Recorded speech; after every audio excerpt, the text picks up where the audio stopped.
بسم اللہ الرحمن الرحیم۔ اللہ تعالیٰ کی توفیق سے حدیث عرینہ پہ گفتگو چل رہی ہے، اور احادیث، ان کی شروح، ان کے متعلقات جتنے بھی دراز ہو جائیں بہت خوشی اور مسرت کا سامان ہے۔ اور حقیقت یہ ہے کہ حدیث پڑھنے میں جو لطف ہے شاید وہ کسی اور علم میں نہیں ہے۔ شیخ سعدی رحمۃ اللہ علیہ نے کیا خوبصورت بات کہی ہے کہ آہاں کہ خواندہ ہما از یاد من برفت، وہ جو کچھ کہ میں نے پڑھا تھا سارے کا سارا میرے حافظے سے محو ہو گیا۔ اللہ حدیث دوست کے تکرار میں کنم، سوائے اپنے دوست، اپنے یار، وہ جگہ، وہ شخص جس سے محبت ہے، اس کی باتوں کے علاوہ اب کوئی بات اچھی نہیں لگتی، اسی کو بار بار دہراتا ہوں۔ تو حدیث عرینہ حضرت رسالت پناہ صلی اللہ علیہ وسلم کی، حضرت رسالت مآب صلی اللہ علیہ وسلم کی، اور صاحب معراج علیہ الصلوۃ والتسلیم کی ہی بات ہے، اور جتنی بھی رونقیں ہیں انہی کے دم سے قائم۔ آج یہ باتیں بہت علمی ہیں، لیکن ہمیں اس حدیث سے یہ ثابت کرنا ہے کہ جو لوگ چند ایک احادیث پڑھ کر فتوے کے میدان میں اتر آتے ہیں اور لوگوں کو، اپنے دوستوں کو کوئی ایک آدھ روایت سنا کر اپنی اور ان کی گمراہی کا سامان پیدا کرتے ہیں، یہ حدیث، اس کی تشریح ان کے لیے لمحہ فکریہ ہے۔ انہیں چاہیے کہ جو آج کی بات ہے اسے سوچیں کہ وہ کس قدر قلیل سرمائے کے ساتھ تجارت کرنے کے لیے مارکیٹ میں آئے، ان کا علم کتنا ہے، ان کے پاس حدیث کو سمجھنے کی اہلیت کتنی ہے، اور وہ حدیث کے جو بنیادی اصول ہیں ان اصولوں سے کتنا واقف ہے۔ سب سے پہلے ہم اس کا متن پڑھیں گے۔ اس حدیث کو ہم نے بنیاد بنایا تھا حدیث عرینہ کے سلسلے میں، اس کی ایک خاص وجہ تھی۔ اس کی وجہ یہ ہے کہ امام بخاری رحمۃ اللہ علیہ اپنی صحیح میں یہ سب سے پہلے یہ حدیث لائے، اور امام بخاری رحمۃ اللہ علیہ کی اس تصنیف کے مطابق اس حدیث کا نمبر 233 آتا ہے، اور ہمارے خیال میں یہ تھی پہلے سے پلان میں بات کہ ہم اس کے مختلف طرق، اس حدیث کے مختلف روایات، اس حدیث کی مختلف روات کی تصریحات آپ کے سامنے رکھیں گے، تاکہ آپ کو یہ اندازہ ہو کہ صرف ایک جگہ بخاری میں کیا، حدیث کی کسی بھی کتاب میں کوئی ایک روایت پڑھ کے اس پہ حکم لگانا یہ کس قدر ظلم ہے اپنے ساتھ بھی اور ان لوگوں کے ساتھ بھی جو انصاف پر اعتماد کرتے۔ چنانچہ آپ اس حدیث کو ذرا غور سے سنیے، جو یہ ہماری بنیاد تھی جہاں سے ہم چلے تھے، اور پھر ہم اس کی مثالیں آپ کو دیں گے کہ دیکھیے اسی حدیث کی روایات میں تغیر کیسے واقع ہوتا ہے، اور اگر کوئی آدمی ان تغیرات کو نہیں جانتا تو کبھی بھی اس حدیث کو نہیں سمجھ سکتا۔ جب اس کو بھی نہیں سمجھ سکتا تو اور بھی تو احادیث ایسی ہیں۔ امام بخاری رحمۃ اللہ علیہ نے سلیمان بن حرب اپنے استاد سے روایت کی ہے، اور انہوں نے حماد بن زید سے، انہوں نے ایوب سختیانی رحمۃ اللہ علیہ سے، اور انہوں نے ابو قلابہ سے، اور انہوں نے سیدنا انس بن مالک رضی اللہ عنہ سے۔ وہ کہتے ہیں کہ کچھ لوگ مدینہ منورہ میں حاضر ہوئے، من عقل قبیلے سے تھے، او عرینہ یا عرینہ قبیلے سے تھے، دونوں میں سے کوئی ایک قبیلہ ہوگا۔ ہم نے اس کی تشریح میں آپ سے عرض کر دیا تھا کہ عقل سے بھی لوگ آئے تھے اور عرینہ سے بھی آئے تھے۔ یہ جو شک پڑا ہے عقل سے آئے تھے یہ ارینا سے، یہ شک اصل میں حدیث کے راوی حماد کو پڑا ہے، جیسے کہ کتابوں میں تصریح آئی ہے۔ حافظ ابن حجر رحمۃ اللہ علیہ نے فتح الباری میں بھی اس کی طرف اشارہ فرمایا، بلکہ صراحت کی ہے۔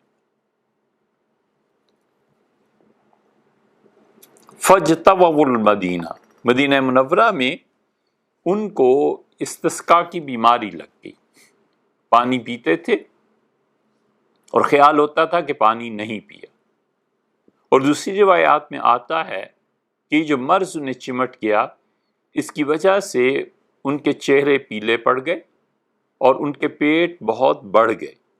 فَأَمَرَهُمُ النَّبِيُّ صلی اللہ علیہ وسلم، حضور اقدس صلی اللہ علیہ وسلم نے حکم دیا کہ بِلَقَاحٍ، کہ وہ اونٹنیاں جو بہت زیادہ دودھ دے رہی ہیں ان کے پاس وہ چلے جائیں، وَإِن يَشْرَبُوا مِنْ أَبْوَالِهَا وَأَلْبَانِهَا، اور وہ پئیں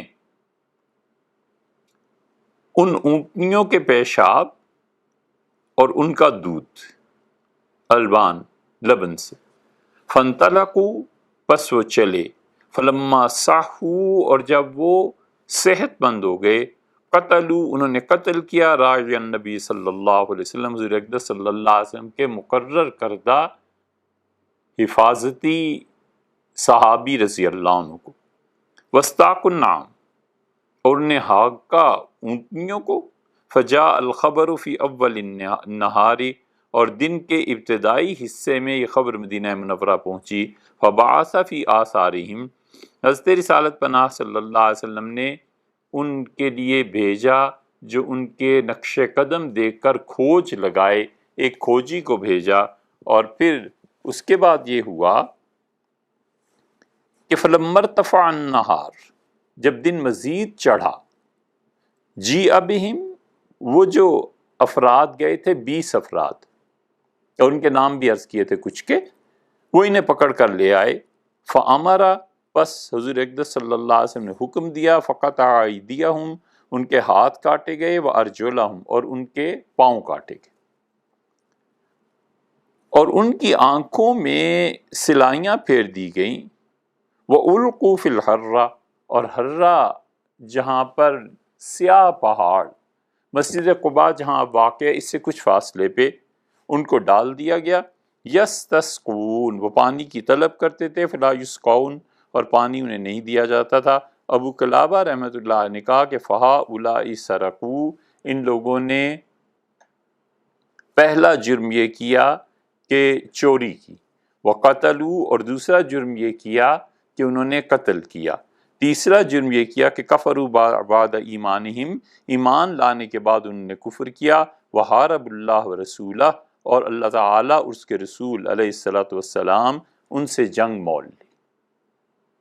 یہ ہے پوری روایت، اس کی تشریح ہم نے عرض کر دی کہ دونوں قبائل کے لوگ آئے، انہوں نے پناہ مانگی، حضرت رسالت پناہ صلی اللہ علیہ وسلم نے پناہ دے دی اور اصحاب صفہ کے ساتھ ٹھہرا دیا، اسلام قبول کر لیا، اور پھر انہوں نے عرض کیا کہ اللہ کے رسول ہم تو دودھ چاہیے، دودھ پینا ہے، اور ہم ایسے ایسے بیمار ہو رہے ہیں۔ تو حضرت نے ارشاد فرمایا کہ اونٹنیاں ہیں، جاؤ اور وہاں رہو۔ اونٹنیاں دونوں طرح کی تھی، صدقے کی بھی تھی، اور یہ ان کے لیے پینا ان کا دودھ جائز تھا کیونکہ یہ مسافر تھے، اور حضرت رسالت پناہ صلی اللہ علیہ وسلم کی اپنی ملک خاص بھی تھی جن کا دودھ آپ کے لیے لایا جاتا تھا۔ تو انہوں نے وہاں پر جتنے جرائم کیے، انہوں نے تو 4 جرائم لکھے ہیں، ہم نے عرض کیا تھا کہ حفوہ اس کا یہ ہے کہ انہوں نے 6 جرائم کیے، 6 جرم کیے۔ ایک جرم تو یہ تھا کہ رسول اللہ صلی اللہ علیہ وسلم کے لیے انہیں پتہ تھا کہ شام کو ہمیشہ دودھ پیش کیا جاتا ہے، انہوں نے اس حد تک تنگ کیا کہ حضرت رحمت اللہ عالمین صلی اللہ علیہ وسلم نے فرمایا من عطش آل محمد، جس نے محمد صلی اللہ علیہ وسلم کے گھر والوں کو پیاسا رکھا، اللہ اس کو بھی پیاسا رکھے۔ اس کی طرف محدثین نے تصریح نہیں کی ہوگی، ہمارے علم میں نہیں، لیکن ہمارا خیال ہے یہ حفوہ ہے۔ اور دوسری چیز جو انہوں نے جرم کیا وہ یہ کہ مرتد ہو گئے، تیسری چیز، ایک صحابی رضی اللہ عنہ کو شہید کیا، اور شہید کرنے سے پہلے چوتھی چیز یہ کہ ان کی زبان باہر کو کھینچ کے اس میں کانٹے چبھو دیے۔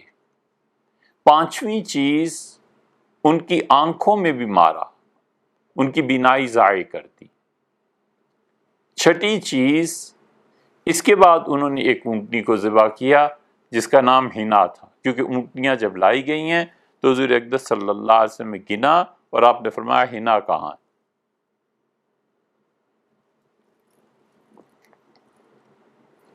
تو عرض کیا گیا کہ انہوں نے اسے ذبح کر دیا۔ اور ساتویں چیز، انہوں نے ڈاکہ مجموعی اعتبار سے جو ڈالا تو یہ اللہ اور اس کے رسول صلی اللہ علیہ وسلم سے جنگ تھی، اور نبی کریم صلی اللہ علیہ وسلم نے ان کو جو سزا دی ہے وہ فقہی اعتبار سے کیا تھی وہ تو آئے گی بعد میں بات، انشاءاللہ امید ہے آخری بیان جو اس کا ہوگا تو اس میں وہ بات بھی آ جائے گی۔ حضرت رسالت پناہ صلی اللہ علیہ وسلم نے زبان کے معاملے میں ان سے کچھ نہیں کیا، انہوں نے آنکھیں ضائع کر دی تھیں، ان کی بھی آنکھیں ختم ہوئیں۔ انہوں نے ایک صحابی رضی اللہ عنہ کو شہید کیا تھا، انہیں بھی قتل کیا گیا۔ انہوں نے ان کے ہاتھ پاؤں کاٹے تھے، ان کے بھی ہاتھ پاؤں ڈاکے کی سزا میں بھی اور ویسے بھی کاٹے گئے۔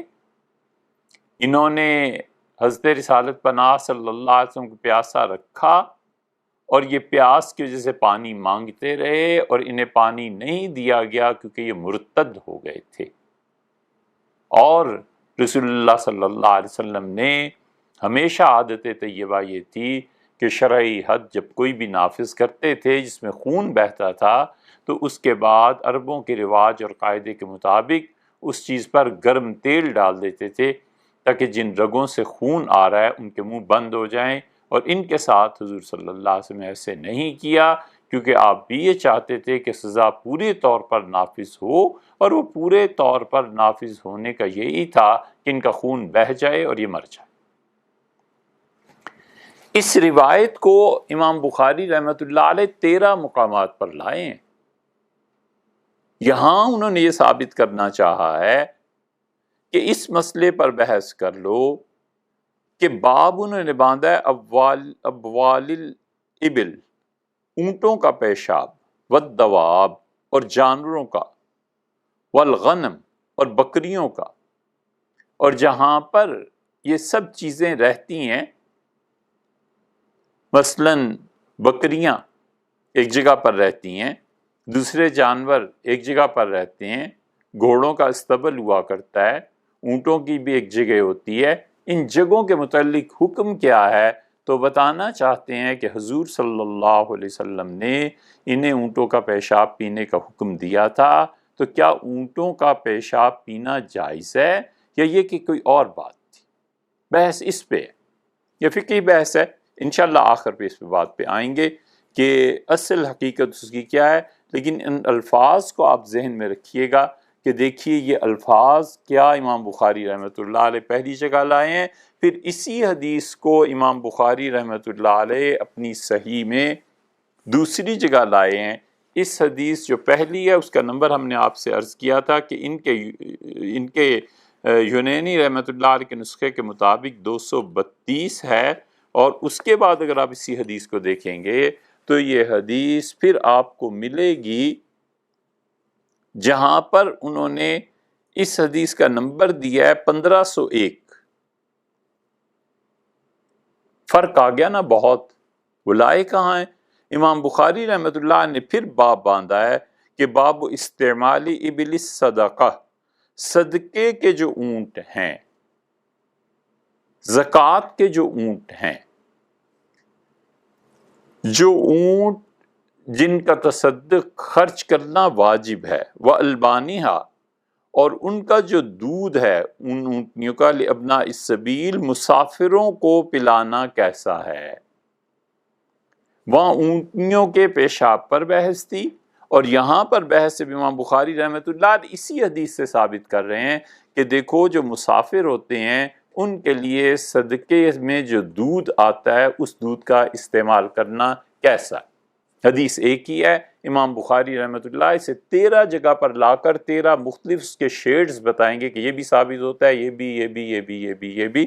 اور یہاں دیکھیے کیا کہتے ہیں، وہاں تھا کہ کچھ لوگ آئے عقل سے اور ارینا سے، اس حدیث میں کہتے ہیں عن انس رضی اللہ عنہ۔ امام بخاری رحمۃ اللہ علیہ کے استاد یہاں بدلے ہیں، وہاں پہ سلیمان بن حرب تھے، یہاں پہ مسدد سے روایت کرتے ہیں، یہ بھی امام بخاری رحمۃ اللہ علیہ کے استاد ہیں۔ چلیے سیدنا انس بن مالک رضی اللہ عنہ کی روایت وہاں بھی یہاں بھی، ان ناسم من ارینا، یہاں پر عقل کا ذکر نہیں ہے۔ یہ پہلا فرق پڑ گیا یہاں پہ۔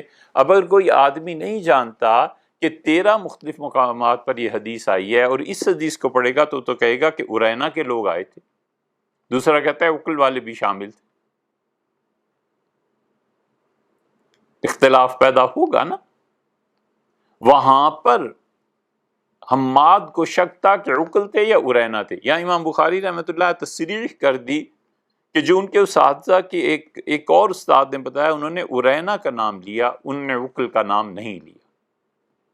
تو کہیں حدیث سارے لوازمات سمیت آ جاتی ہے، کہیں راوی سے مختصر کر دیتا ہے، چونکہ مزینہ کے لوگ ارینا کے لوگ ان کے نزدیک زیادہ تھے، اسی انہوں نے ان کا ذکر کر دیا۔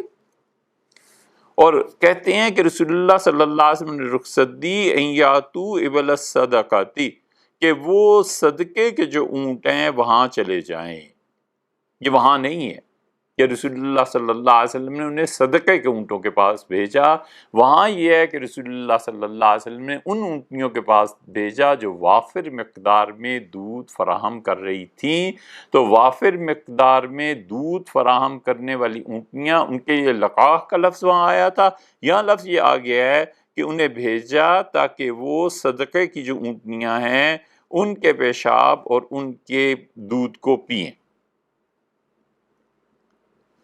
وہاں یہ ذکر ہی نہیں ہے کہ ان لوگوں نے رسول اللہ صلی اللہ علیہ وسلم سے کوئی چیز طلب کی۔ تو یہاں پر یہ آتا ہے کہ فقط الراعی، انہوں نے ایک تو رائی جو نگران تھے وہاں ان کو شہید کیا، اور اس کے ساتھ ساتھ ان کو پیچھے سے ہنکا کر اونٹنیوں کو لے گئے۔ یہ تیسرا فرق نکل آیا۔ اور پھر یہاں آیا ہے کہ رسول اللہ صلی اللہ علیہ وسلم کے ہاتھ پاؤں کٹوائے اور آنکھیں یہ ہوئیں، وَتَرَكَهُمْ بِالْحَرَّةِ، اور انہیں ہرہ کے میدان میں پھینک دیا۔ اگلے لفظ دیکھیے یہاں کے آئے ہیں، اگلے لفظ آئے ہیں کہ يَعَضُّونَ الْحِجَارَةَ، اور وہ پتھروں کو چاٹتے تھے۔ وہاں آیا ہے پانی مانگتے تھے، انہیں پانی نہیں دیا گیا، یہاں آیا ہے پتھروں کو چاٹتے تھے۔ یہ دو الفاظ جو ہیں یہ اس واقعے کی سانے کی سنگینی پہ دلالت کرتے ہیں کہ اس حد تک بات ہو گئی تھی کہ پتھروں کو چاٹنے لگے۔ حضور اقدس صلی اللہ علیہ وسلم نے اپنی سمجھ سے واضح فرما دیا کہ جو آدمی بھی لوگوں کو قتل کرے گا، ڈاکے ڈالے گا، شریعت اسے اتنی سخت سزا دے سکتی۔ دیکھا آپ نے، اگر کسی نے اسی حدیث کو پڑھا ہے اور اسے نہیں پتا کہ وہ پانی مانگتے تھے، پانی دیا نہیں گیا، تو کہے گا کہ پیاس کے مارے وہ پتھر چاٹتے تھے، باقی کچھ نہیں، حالانکہ دوسری حدیث میں تشریح آ گئی۔ یہاں یہ 4 فرق نکل آئے، اور امام بخاری رحمۃ اللہ علیہ اسے صدقے میں شامل کرنا چاہتے ہیں اس بات کو کہ دیکھو جب حضور صلی اللہ علیہ وسلم نے بھیجا یا وہ اپنی خواہش سے وہاں وہ لوگ چلے گئے، تو اس کا مطلب یہ ہوا کہ وہاں پر انہیں دودھ پینا تھا انہوں نے، اور پیشاب وغیرہ بھی، تو یہ کیسے جائز ہو گیا؟ امام بخاری رحمۃ اللہ یہاں اس کا اس بات کیا کہ ہاں ایسے ہوا ہے، اور جو مسافر ہے وہ زکوٰۃ کے جانوروں سے اتنا فائدہ اٹھا سکتا ہے۔ تیسری جگہ امام بخاری رحمۃ اللہ علیہ یہ روایت لائے ہیں، اور تیسری جگہ کی روایت میں ان کے ایک اور استاد ہیں، ان کی روایت ہے، اور وہ کہتے ہیں کہ ان راہتم من عقل ثمانیہ، عقل قبیلے کے، پہلی جگہ حماد کو شبہ ہوا تھا کہ عقل یا ارینا، دوسری جگہ سیدنا انس رضی اللہ عنہ کا ارینا تھے، یہ تیسری روایت دیکھ لیجئے۔ انس ابن مالک رضی اللہ عنہ نے کہا کہ ان رہتم من عقل ثمانیہ، عقل قبیلے کے 8 افراد آئے، قدموا علی النبی صلی اللہ علیہ وسلم، اور وہ رسول اللہ صلی اللہ علیہ وسلم کی خدمت میں حاضر ہوئے۔ اب کہاں عقل یا ارینا، کہاں صرف ارینا اور یہاں صرف عقل آگے۔ اب اگر ایک آدمی اس روایت کو پڑھتا ہے اور دوسرا صرف اس روایت کو پڑھتا ہے تو اس کی نظر حدیث کے پورے ذخیرے پہ نہیں گئی۔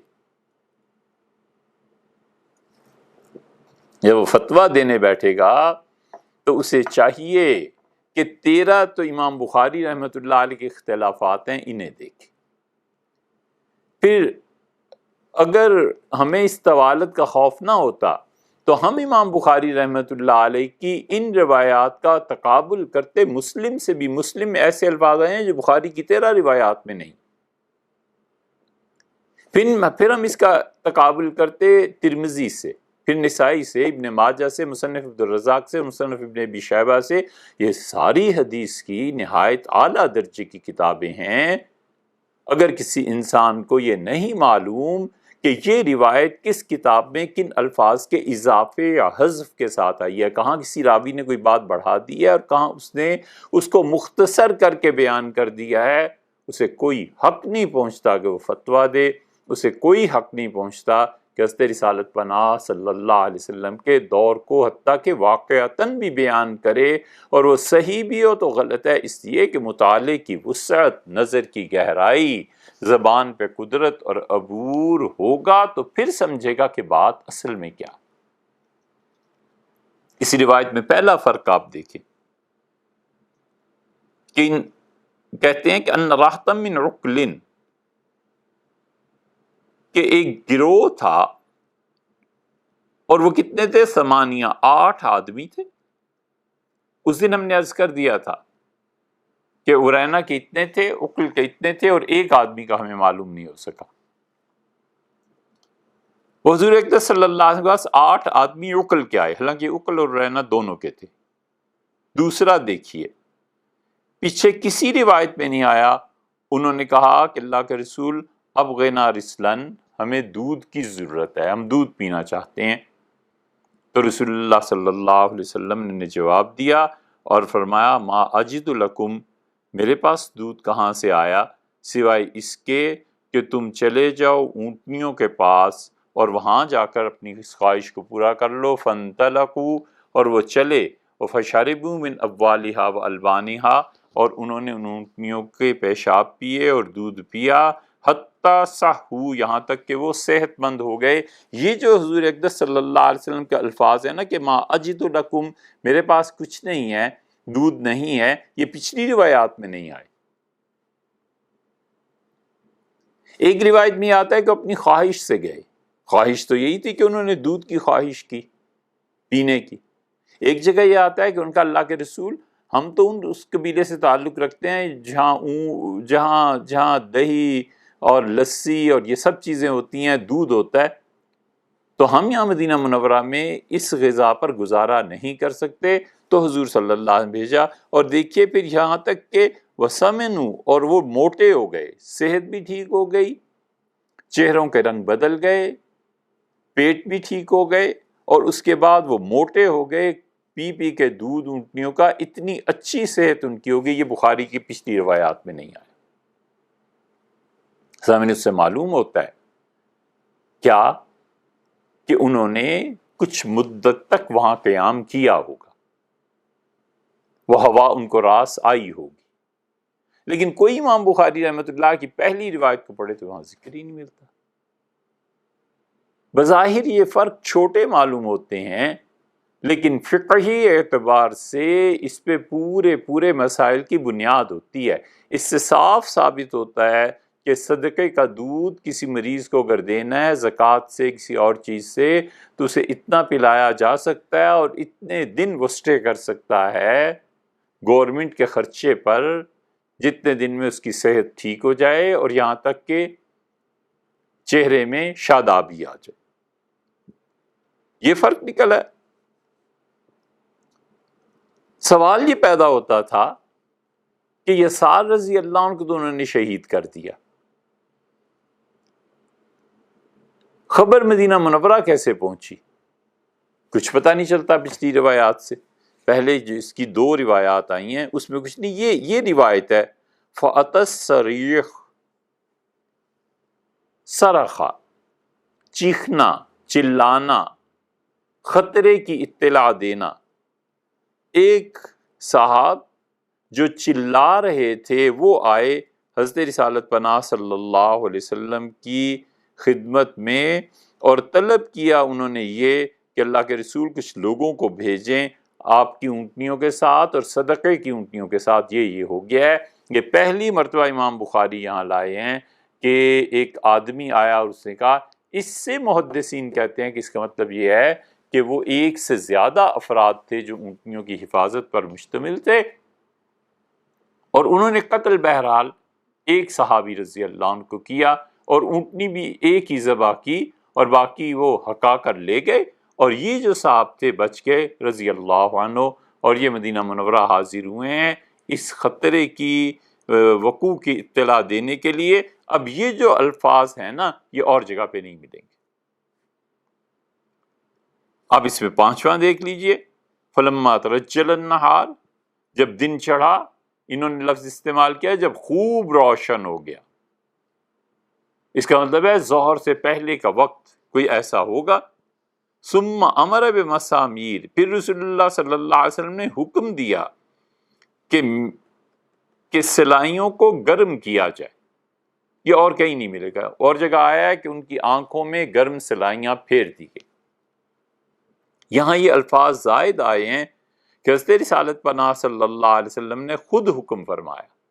خود ان کا حکم فرمانا اور بات ہے اور کسی صحابی رضی اللہ عنہ اگر کر دیا ہوگا تو وہ اور بات ہے. امام بخاری رحمۃ اللہ علیہ نے تصریح کر دی کہ آنکھوں کی وہ سلائیاں حضرت رسالت پناہ صلی اللہ علیہ وسلم کے حکم سے گرم کی گئیں. تو اس کا مطلب یہ ہوا کہ امام وقت اگر ایسی سزا دینا چاہتا ہے تو دے گا نہیں دے گا.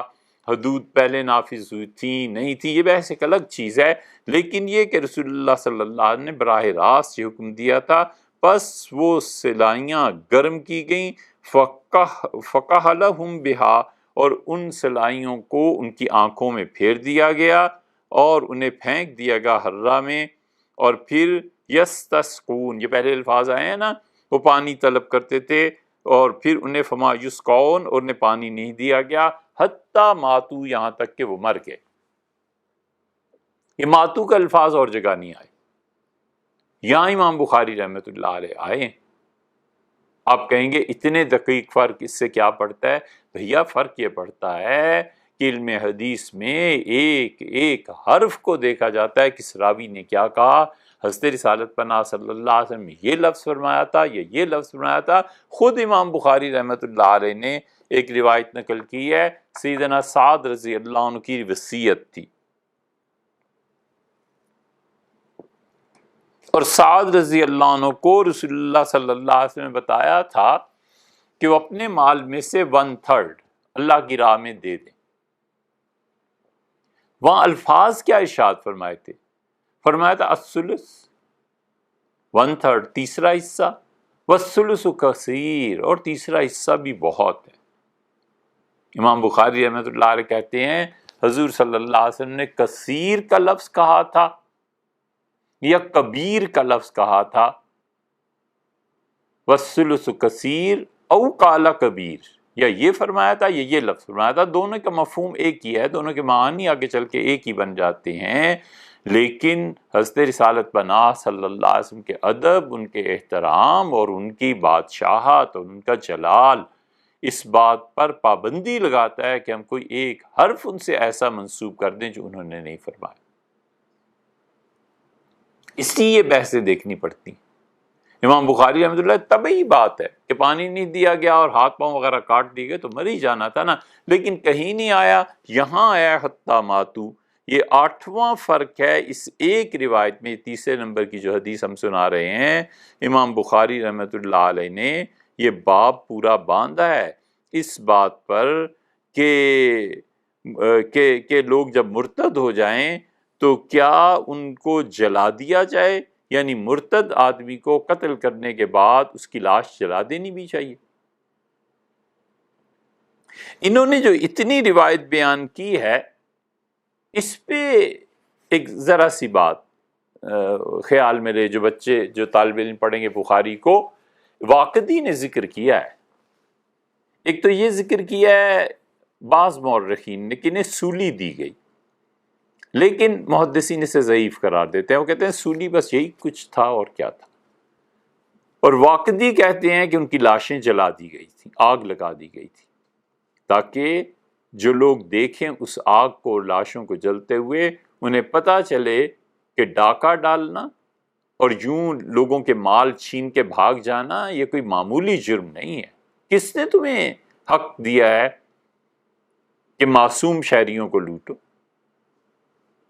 کس نے تمہیں یہ حق دیا ہے کہ پرامن افراد ان کو قتل کرو؟ لیکن رسول اللہ صلی اللہ علیہ وسلم نے لاشوں کو جلانے کا حکم دیا، اور نہ یہ اور کہیں نہیں ملتا۔ اسی لیے واقدی رحمۃ اللہ علیہ کے قول کو زیادہ لوگوں نے نقل نہیں کیا۔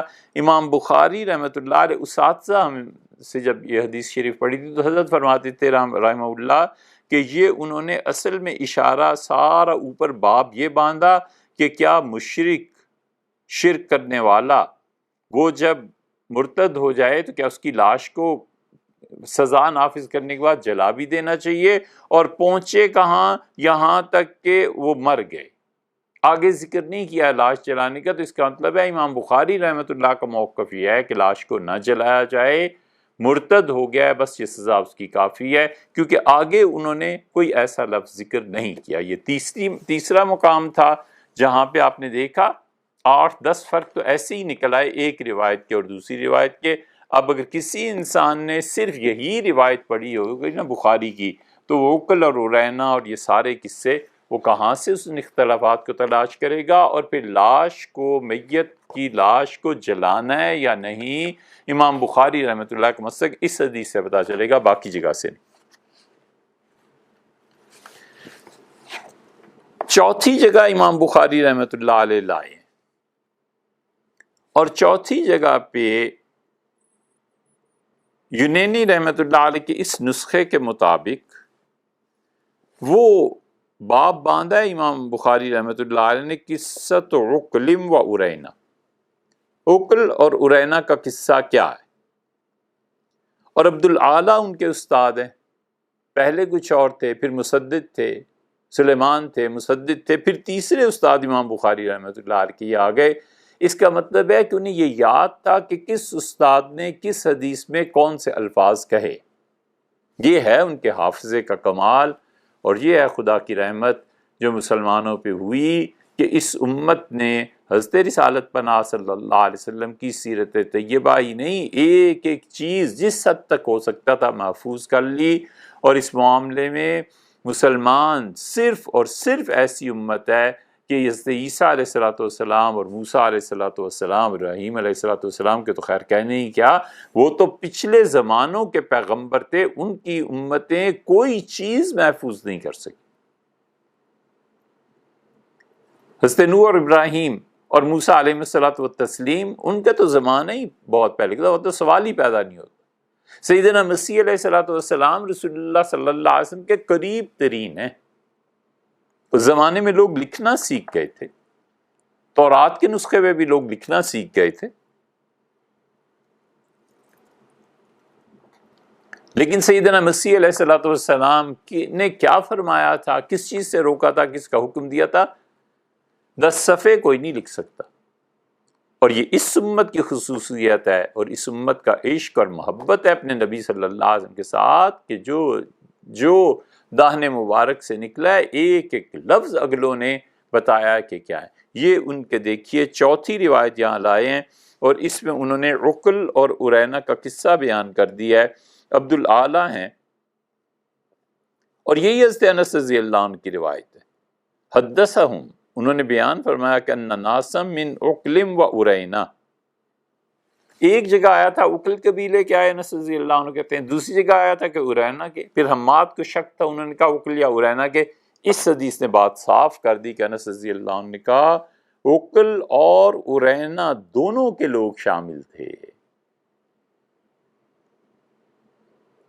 دیکھا آپ نے، اب جو آدمی کہتا ہے صرف عقل سے آئے تھے، اس کے پاس بھی بخاری سے دلیل ہے. جو کہتا ہے ارینا سے آئے تھے، اس کے پاس بھی امام بخاری رحمۃ اللہ علیہ کی حدیث دلیل ہے. یہاں پہنچ کے پتا چلتا ہے کہ اچھا حضرت نے کبھی ایک قبیلے کا ذکر کر دیا، کبھی دوسرے کا ذکر کر دیا، اور واقعہ یہ ہے کہ دونوں تھے، عقل بھی اور ارینا بھی. یہاں پر وہ کہتے ہیں ان ناسم من عقل و ارینا، ارینا قبیلے اور عقل کے افراد حاضر ہوئے تھے. قدموا المدینہ النبی صلی اللہ علیہ وسلم، حضور اقدس صلی اللہ علیہ وسلم کے پاس حاضر ہوئے. یہ پہلا فرق نکلا روایات کا. دوسرا فرق دیکھیے، وَتَكَلَّمُوا بِالْإِسْلَامِ، اور انہوں نے اسلام کے متعلق گفتگو کی، بحث کی. یہ کہیں نہیں آیا پچھلی روایات. یہ پہلی مرتبہ یہاں سے پتہ چلتا ہے کہ انہوں نے حضرت رسالت پناہ صلی اللہ علیہ وسلم سے اسلام کے بارے میں دریافت کیا. مشرک ہوں گے، آئے تھے مشرک تھے، اور آ کے رسول اللہ صلی اللہ علیہ وسلم سے اسلام کے متعلق گفتگو کی.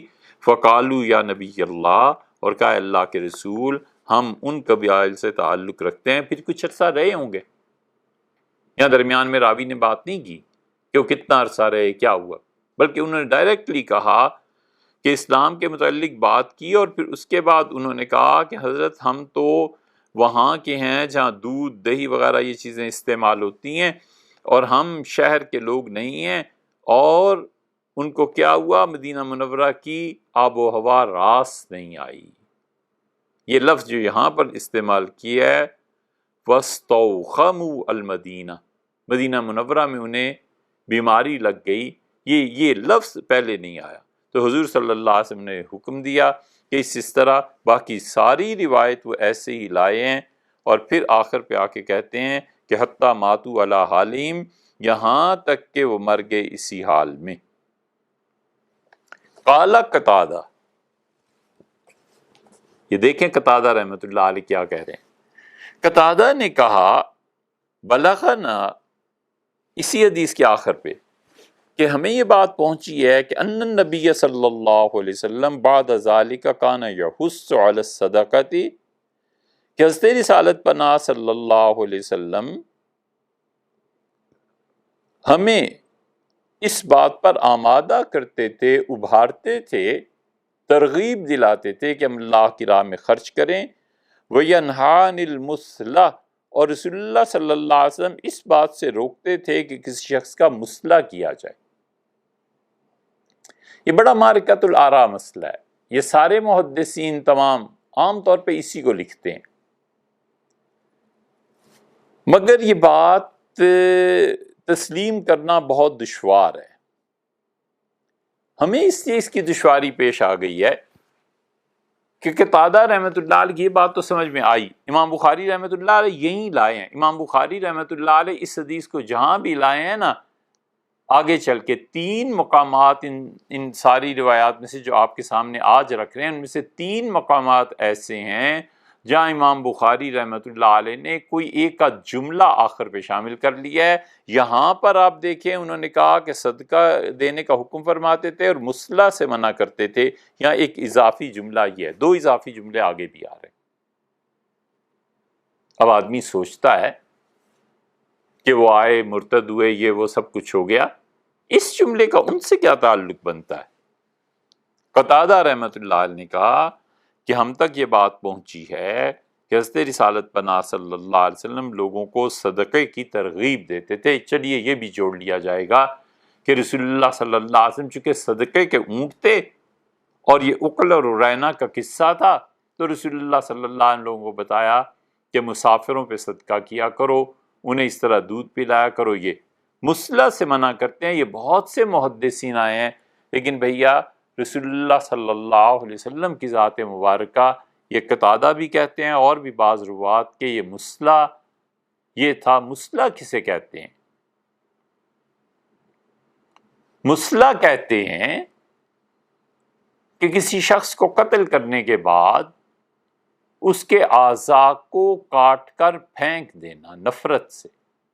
مثلاً آنکھیں نکال لی جائیں، کان کاٹ دیے جائیں، اس کا ناک کاٹ دیا جائے. وغیرہ وغیرہ، جسم کے مختلف اعضاء کو کاٹ کر پھینک دینا تاکہ اس کی لاش بدہیئت لگے، اس کی لاش کو دیکھ کے دشمن کو احساس پیدا ہو کہ جو تم نے کیا ہے ہم نے بھی ایسے ہی کرنا ہے، ہم نے ایسے کیا ہے اور تمہیں اس طرح سے معاذ اللہ شکست دی ہے۔ انسانی شکل و صورت کو بگاڑنا۔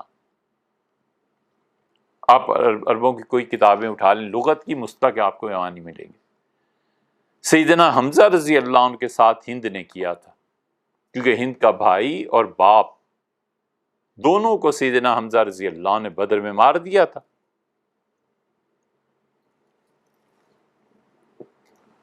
تو احد مشہور قصہ ہے۔ اور اس حمزہ رضی اللہ عنہ کی میت پہ جب رسول اللہ صلی اللہ علیہ وسلم آئے تو آپ رو دیے اور فرمایا کہ چچا کی میت پہ چادر ڈال دو۔ ان کے ہمشیرہ نے اگر دیکھ لیا نا، ہمشیر ان کی آگے ان کی بہن کی نظر پڑ گئی تو بہت زیادہ دکھ محسوس کریں گی۔ حضرت صفیہ رضی اللہ عنہ ہمشیر ان کی تشریف لائیں، دیکھا انہوں نے سب کچھ، اور رسول اللہ صلی اللہ علیہ وسلم جب ان کے اعضاء کٹے ہوئے دیکھے تو آپ نے اس پہ دکھ کا بھی اظہار فرمایا، اور آپ نے کہا کہ چچا 70 یہ قریش کے لوگ آپ جیسے حسب نسب والے اور آپ جیسے بہادر اور شجاع میرے سامنے آئیں اور میں انہیں قتل کروں اپنے ہاتھ سے تو بھی دل کی پیاس نہ بجھے جو انہوں نے آپ کے ساتھ کیا ہے۔ حمزہ رضی اللہ عنہ سے حضور صلی اللہ علیہ وسلم کو حقیقت میں بہت محبت تھی، بہت زیادہ۔ چچا بھی تھے، پھر دودھ شریک بھائی بھی تھے، پھر اور چیزیں بھی تھیں، پھر انہوں نے حضور صلی اللہ علیہ وسلم کی مدد بھی کی تھی، آپ کو بچایا بھی تھا کافروں سے۔ تو ابو سفیان جب آئی اس میت پہ تو ابو سفیان نے حمزہ رضی اللہ عنہ کی لاش کو دیکھا اور اس نے کہا نہ میں نے یہ کہا تھا اپنی بیوی کو کہ اس طرح کرو، اور نہ میں نے اسے منع کیا ہے، اور اگر اس نے کیا ہے تو میرا خیال ہے کوئی غلط بات بھی نہیں کی۔ یہ ہے مسئلہ۔ جب یہ تشریح سمجھ میں آ گئی تو یہ جو محدثین بحث کرتے ہیں، یہاں دیکھیے نا الفاظ کیا ہیں کہ اس کے بعد کہ پھر کیا ہوا، اور رسول اللہ صلی اللہ علیہ وسلم مسئلہ سے منع فرماتے تھے، یہ مسئلہ ہوا ہی کہاں؟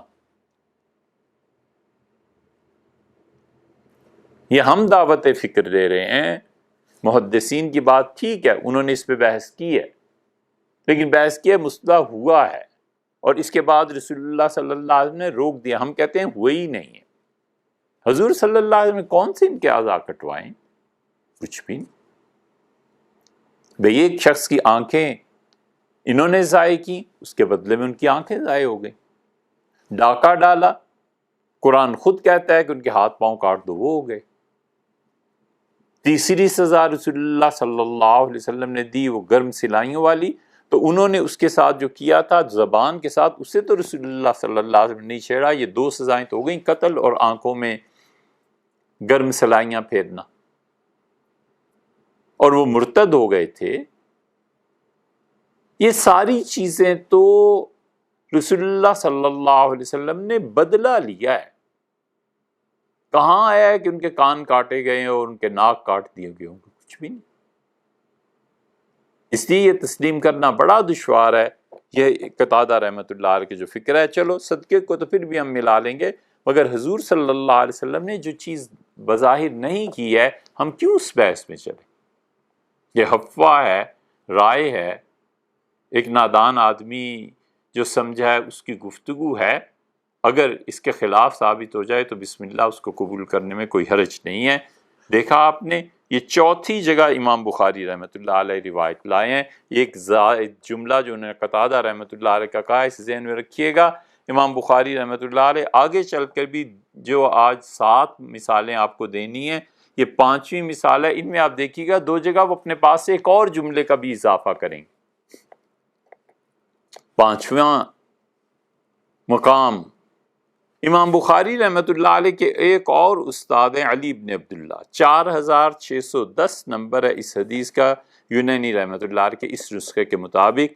علی ابن عبداللہ جو ہیں یہ استاد ہیں امام بخاری رحمۃ اللہ علیہ کے۔ وہ کہتے ہیں کہ انہوں نے محمد بن عبداللہ الانصاری سے سنا، انہوں نے ابو ابن عون سے، اور وہ پھر آگے ساری سند یہی ہے، اور وہ کہتے ہیں کہ کان جالسن خلف عمر بن عبدالعزیز فذکروا عمر بن عبدالعزیز رحمۃ اللہ علیہ کے پاس بیٹھے ہوئے تھے اور باتیں ہوتی رہیں فقالو وقالو، یہ بھی بات، یہ بھی قصہ، یہ بھی چیز، اور خلفائے راشدین کے بھی. فالتفت الی ابی قلابہ، اور وہ کہتے ہیں وہ قلابہ جو تھے انہوں نے اس طرف توجہ کی، اور وہ عمر بن عبدالعزیز رحمۃ اللہ علیہ کے پیچھے بیٹھے ہوئے تھے. فقال ما تقول یا عبداللہ ابن زید قال ما تقول یا ابا قلابہ، تو حضرت عمر بن عبدالعزیز رحمۃ اللہ نے پوچھا کہ وہ قلابہ وہ کیا قصہ ہے؟ قلت ما علمت نفسا حل قتلها فی الاسلام، فرمایا کہ میں اسلام لانے کے بعد کسی شخص کا قتل، اس کا خون 3 صورتوں کے علاوہ کوئی صورت نہیں ہے، یا تو وہ اسلام لایا ہے اور پھر وہ مرتد ہو گیا ہے نا. انہوں نے کہا کہ قتلها فی الاسلام، اسلام میں قتل کی سزا 3 صورتوں میں ہی میرے نزدیک ہے، الا رجل، اس شخص کے لیے جو شادی کے بعد بھی بدکاری کرے، او قتل نفسا بغیر نفس، یا اس نے کسی کو قتل کیا ہو تو اس کے قصاص میں اسے بھی قتل کیا جائے گا، او حارب اللہ ورسولہ، یا کوئی آدمی ڈاکہ ڈالے اللہ اور اس کے رسول صلی اللہ علیہ وسلم سے جنگ کرے. انبسا رحمۃ اللہ علیہ اور بیٹھے ہوئے تھے تابعی بزرگ، انبسا اور ابو قلابہ. انبسا نے کہا کہ سیدنا انس رضی اللہ عنہ نے یہ حدیث سنائی تھی، تو میں نے کہا، ابو قلابہ کہتے ہیں میں نے کہا کہ ایجایا حدث انس، جی ہاں ہم نے بھی سنی تھی، سیدنا انس رضی اللہ عنہ کہتے تھے. اور اس حدیث میں دیکھیے جو الفاظ آئے ہیں انس رضی اللہ عنہ کے، فقالہ، حضور صلی اللہ علیہ وسلم نے فرمایا ھذہ نعم لنا، یہ ہماری اونٹنیاں جا رہی ہیں، تخرجو، تم ان کے ساتھ جا سکتے ہو، فاخرجوا فیہا، سو وہ نکلے، وہاں پر گئے، فاشربوا، یہ جو الفاظ آئے نا کہ ہماری اونٹنیاں جا رہی ہیں حضور صلی اللہ علیہ وسلم، تم بھی چلے جاؤ، یہ اور کہیں نہیں آئے. اس کا ترجمہ یا تو پھر یہ کیا جائے کہ ہماری اونٹنیاں گئی ہوئی ہیں کیونکہ پہلے سے چرانے والے موجود ہیں، تو تم لوگ بھی وہاں چلے جاؤ. دیکھا آپ نے فرق. پھر کیا ہوا؟ فقتلوا، انہوں نے آخر کار، باقی سارے الفاظ وہی ہیں، انہوں نے قتل کیا، وطردوا النعام، اور انہوں نے اونٹنیوں کو بھگا کے اپنے ساتھ لے گئے. فما یستبطؤ من ہؤلاء، اب رہ کیا گیا تھا. یہ جو الفاظ ہیں کسی اور روایت میں نہیں آئے، امام بخاری رحمۃ اللہ یہاں لائے ہیں کہ انس رضی اللہ عنہ نے ابو قلابہ کی روایت، انبسا وغیرہ کی، بس پھر پیچھے رہ کیا گیا تھا. جب انہوں نے اس شخص کو شہید کر دیا، ہنا کو ذبح کر دیا، اونٹنیاں بھگا کر لے گئے، مرتد ہو گئے، تو پھر رہ ہی کیا گیا تھا. فقتلوا النفس، انہوں نے اس جان کو شہید کیا، وحارب اللہ ورسولہ، اور اللہ اور اس کے رسول صلی اللہ علیہ وسلم سے جنگ کا اعلان کیا، تو رہ ہی کیا گیا تھا. ایک یہ فکرہ کہیں نہیں آیا، یہاں یہ اضافہ ہے. اور دوسرا وخوفوا رسول اللہ صلی اللہ علیہ وسلم، اور حضور اقدس صلی اللہ علیہ وسلم کے لیے خوف کی کیفیت اور فضا انہوں نے پیدا کر دی. یہ کہیں نہیں آیا، یہیں آیا. حضرت رسالت پناہ صلی اللہ علیہ وسلم کو ایذا پہنچانا، ان کو تکلیف دینا، ان کو پیاسا اس کا خیال نہ کرنا، ان کے لیے خوف کی فضا پیدا کرنا، یہ سب کفر کی حرکتیں نہیں ہیں تو اور کیا ہے؟ صرف یہاں آیا ہے. اس لیے اب اس شخص کا سوچیں جو صرف ارینا اور اکل ان کا قصہ پڑھ لیتا ہے اور اسے پتہ ہی نہیں ہے کہ باقی روایات میں کیا کیا آیا ہے، تو عین ممکن ہے وہ کہے کہ اکل اور ارینا نے کیا اتنی بڑی بات کر دی تھی، کیا اتنا بڑا جرم کر دیا تھا، والعیاذ باللہ. اور جو سزا دی گئی، ان ساری روایات کو اب جمع کرتے ہیں تو پھر پتہ چلتا ہے کہ ان کے جرائم کتنے تھے. حضور اقدس صلی اللہ علیہ وسلم کو خوف دلانا، خوف کی فضا ان کے لیے پیدا کرنا، ان کو تکلیف دینا اللہ کو تکلیف دینے کے مترادف. اللہ تعالیٰ کو کون تکلیف دے سکتا ہے؟ مگر جتنی احادیث میں آتا ہے نا کہ کہ فمن اذانی، اور جس نے مجھے تکلیف دی اس نے اللہ کو تکلیف پہنچائی۔ وہ اسی قسم کی احادیث، حضور صلی اللہ علیہ وسلم نے فرمایا یاد رکھو جس نے میرے صحابہ رضی اللہ عنہ کو برا کہا اس نے مجھے تکلیف پہنچائی، اور جس نے مجھے تکلیف پہنچائی اس نے اللہ کو تکلیف پہنچائی۔ ایک جگہ آتا ہے کہ عنقریب اللہ اسے پکڑ لے گا۔ یہ امام بخاری رحمۃ اللہ علیہ روایت لائے۔ فقال سبحان اللہ، آگے آتا ہے کہ حدثنا بہذا انس، حضرت انس رضی اللہ عنہ نے یہ روایت ہمیں اس طرح سنائی تھی۔ قال یا اہل قضا، عمر بن عبدالعزیز رحمۃ اللہ علیہ امیر المومنین بولے اور انہوں نے فرمایا یا اہل قضا، اے اس جگہ کے رہنے والوں۔ یہ قصہ ہے شام کا۔ اس حدیث کی شراح نے لکھا ہے شام میں یہ واقعہ پیش آیا تھا۔ عمر بن عبدالعزیز رحمۃ اللہ تشریف فرماتے اور بہت بڑے بڑے علم کے پہاڑ ان کے سامنے بیٹھے ہوئے تھے، تو یہ آپس کی بات چیت ہو رہی تھی۔ تو عمر بن عبدالعزیز رحمۃ اللہ نے کہا یا اہل قضا، اے شام کے رہنے والو، اے اس جگہ کے رہنے والو، انکم لن تزالوا بخیر، تم ہمیشہ خدا کی مہربانیوں کے ساتھ جیو گے، تم پہ ہمیشہ خدا کی رحمتیں برسیں گی، تم پہ ہمیشہ خدا کے انعامات برستے رہیں گے، تم عافیت سے رہو گے، ما ابقی ھذا فیکم ومثل ھذا، جب تک یہ ایسے شخص تم میں موجود ہے نا، یہ ابو قلابہ جیسے، جب تک انبسا جیسے، جب تک یہ لوگ تم میں موجود ہیں اللہ کی رحمتیں تم پہ نازل ہوتے رہیں گی۔ یہ بخاری ہے۔ جب ہم یہ کہتے ہیں کہ صوفی کہتا ہے کہ مجھے کچھ نہ کہو میں اللہ کی امان ہوں تم میں، اور ایک صوفی کے قتل کے بعد وہ سارا شہر تباہ ہو جاتا ہے، وہ اکیلا شخص امان ہے، تو کہتے ہیں ایسی فضول باتیں کہاں سے گھڑ لی ہیں؟ اس سے گھڑ لی ہیں۔ یہ بخاری ہے۔ عمر بن عبدالعزیز رحمۃ اللہ نے کہا جب تک ان جیسے لوگ یہ تم میں موجود ہے نا، تم اللہ کی پناہ میں ہی ہو، اللہ کی طرف سے خیر ہی ہے۔ یہ ایسی تو نہیں جنازے کی نماز میں سیدنا عمر رضی اللہ عنہ کہتے تھے دعا مانگو اور یہ کہو کہ اللہ یہ جو میت دنیا سے چلی گئی ہے، اے پروردگار اس کی وجہ سے جو مصیبتیں رکی ہوئی تھیں ایسے نہ ہو کہ اس کے جانے کے سے جو برکتیں اٹھ گئی ہیں وہ مصیبتیں ہم پہ آ جائیں۔ وَلَا تَفْتِنَّا بَعْدَهُ، اللہ اس کے بعد ہمیں مصیبتوں میں مبتلا نہ کر، اللہ اس کے بعد ہمارے امتحان تیز نہ ہو جائیں، سخت نہ ہو جائیں۔ اس لیے یہ بڑے لوگ جن پہ اللہ کا فضل ہوتا ہے وہ وجود بہت سے خدا کے فیصلوں کے درمیان اور لوگوں کے درمیان ہوتا ہے، یہ یہیں سے ثابت ہوتا ہے۔ عمر بن عبدالعزیز رحمۃ اللہ نے کہا ما دام ھذا، جب تک یہ ہے نا، لن تزالوا بخیرین، تم لوگ اللہ کی پناہ میں خیر کے ساتھ جیو گے جب تک یہ شخص تم میں موجود۔ ہاں دیکھا آپ نے عمر بن عبدالعزیز رحمۃ اللہ کی گفتگو اور اس روایت کو کس طرح انہوں نے بیان کیا۔ یہ پانچویں مثال ہم نے دی ہے کہ حدیث میں ایسے روایات میں تبدیلی آتی ہے، اس لیے کسی شخص کے لیے یہ جائز نہیں ہے جب تک وہ حدیث کے تمام طرق کو نہ پہچانتا ہو، متون کو نہ پہچانتا ہو، کس جگہ کیا اضافہ ہوا ہے، اسے کیسے حق مل سکتا ہے، دیا جا سکتا ہے۔ اس کا علم اتنا تھوڑا ہے کہ ایک بخاری کی حدیث سن کے اچھل پڑے اور بخاری میں یا اللہ بخاری تمہیں کھولنی نہیں آتی، تمہیں یہ پتا نہیں ہے کہ اس صفحے کا سر کہاں اور پاؤں کہاں۔ یہ ساری آفتیں اس لیے آئی ہیں کہ ناپختہ علم کے ساتھ ان چیزوں میں گھس گئے ہیں۔ اس کی بات تھوڑی سی کریں گے۔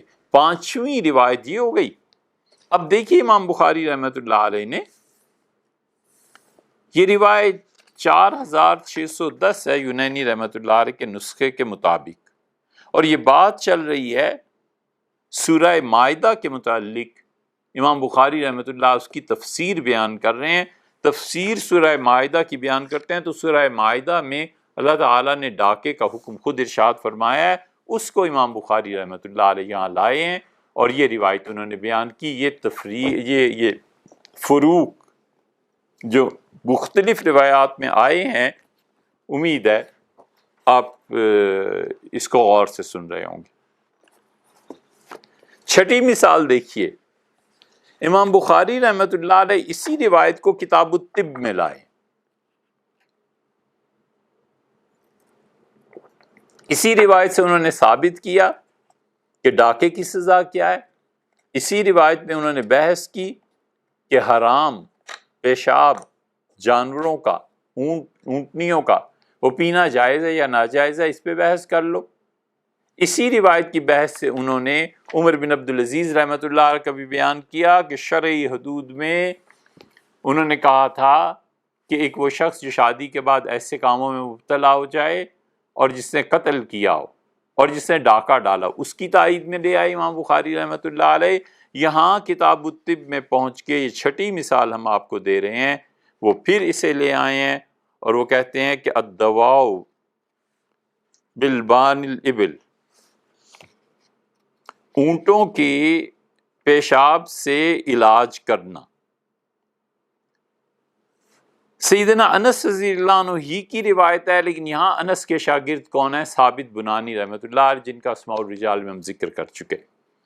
ان ناسن کان بہم سقم، انس رضی اللہ عنہ نے کہا کہ کچھ مریض حضور صلی اللہ علیہ وسلم کے پاس آئے تھے، نہ اکل کا کہا، نہ ارینا کا کہا، نہ دونوں کا، نہ ایک کا، کچھ بھی نہیں، سادہ سی بات کی کہ ہاں کچھ مریض تھے، آئے تھے حضور صلی اللہ علیہ وسلم کے پاس، قالو یا رسول اللہ، ان کا اللہ کے رسول آوانا، ہمیں ٹھکانہ دے دیجئے۔ یہ وہ بات ہے جو ہم نے آپ سے پہلے عرض کی تھی، یہی اسی روایت سے استنباط کیا تھا کہ آپ نے انہیں اصحاب صفہ میں جانے کا حکم دیا تھا، ان کا اللہ کے رسول ہمیں ایک تو ٹھکانہ دے دیں، وَأَطْعِمْنَا، اور ایک دوسرے ہمیں کھانا کھلا دیجئے۔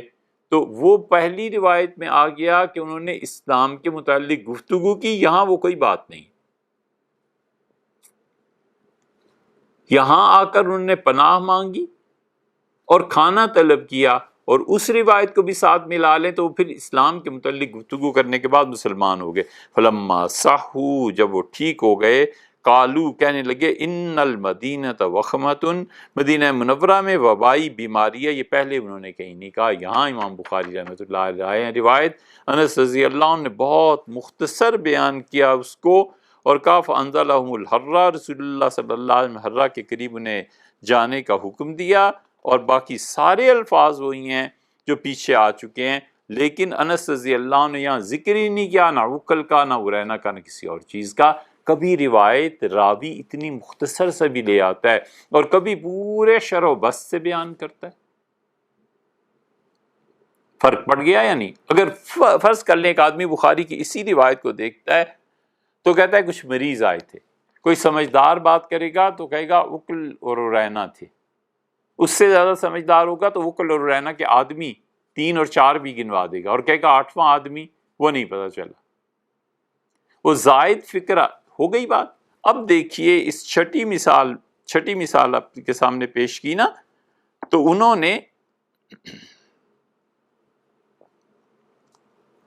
ایک فکرہ حضرت قتادہ رحمۃ اللہ علیہ کا گزرا، یہاں آخر پہ آ کے آپ دیکھیے یہاں کیا کہتے ہیں، قال سلام نے کہا، فبلغنی، مجھے یہ بات پہنچی ہے کہ ان الحجاج قال لانس، حجاج ابن یوسف نے حضرت انس رضی اللہ عنہ سے دریافت کی کہ حدثنی، مجھے حضرت کوئی وہ سزا رسول اللہ صلی اللہ علیہ وسلم کی ارشاد فرمائیں، بتائیں، بے اشد عقوبت عاقبہ النبی صلی اللہ علیہ وسلم، وہ شدید سزا جو رسول اللہ صلی اللہ علیہ وسلم اپنی حیات طیبہ میں کسی کو دی ہو۔ فحدثہ بہذا، انس رضی اللہ عنہ نے یہ سزا، یہ بات بیان کی کہ رسول اللہ صلی اللہ علیہ وسلم نے ایسے کیا۔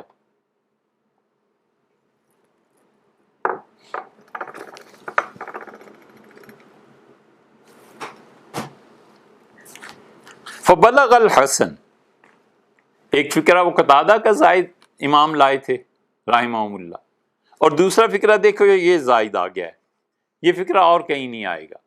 قال سلام فبلغ، اچھا انہوں نے کہا کہ انہوں نے حضرت انس رضی اللہ عنہ نے حجاج ابن یوسف کو یہ حدیث سنا دی، فبلغ الحسن، حسن بصری رحمۃ اللہ علیہ کو یہ سارے قصے کا پتہ چلا، تو فرمایا وددت میری تمنا ہے کاش انہ لم یحدث، کاش انس رضی اللہ عنہ نے یہ روایت حجاج کو نہ بتائی ہوتی۔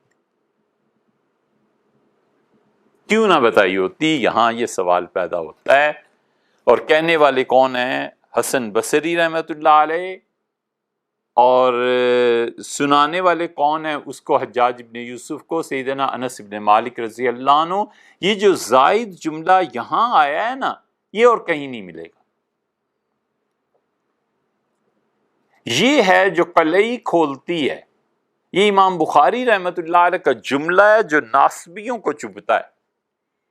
ایک ہے اہل تشیع، اور وہ صحابہ کرام رضی اللہ عنہم پہ تبرہ کریں، اور ایک ان کے بالمقابل ٹھیک دوسرے اینڈ پہ ہیں ناصبی، اور وہ بدبخت حضرت رسالت مآب صلی اللہ علیہ وسلم کی اولاد سیدنا علی، حسن، حسین، فاطمہ، زین العابدین رضی اللہ عنہ وسلام اللہ علیہم، ان سب پر وہ تنقید کرتے ہیں اور ان کو برا بھلا کہتے ہیں۔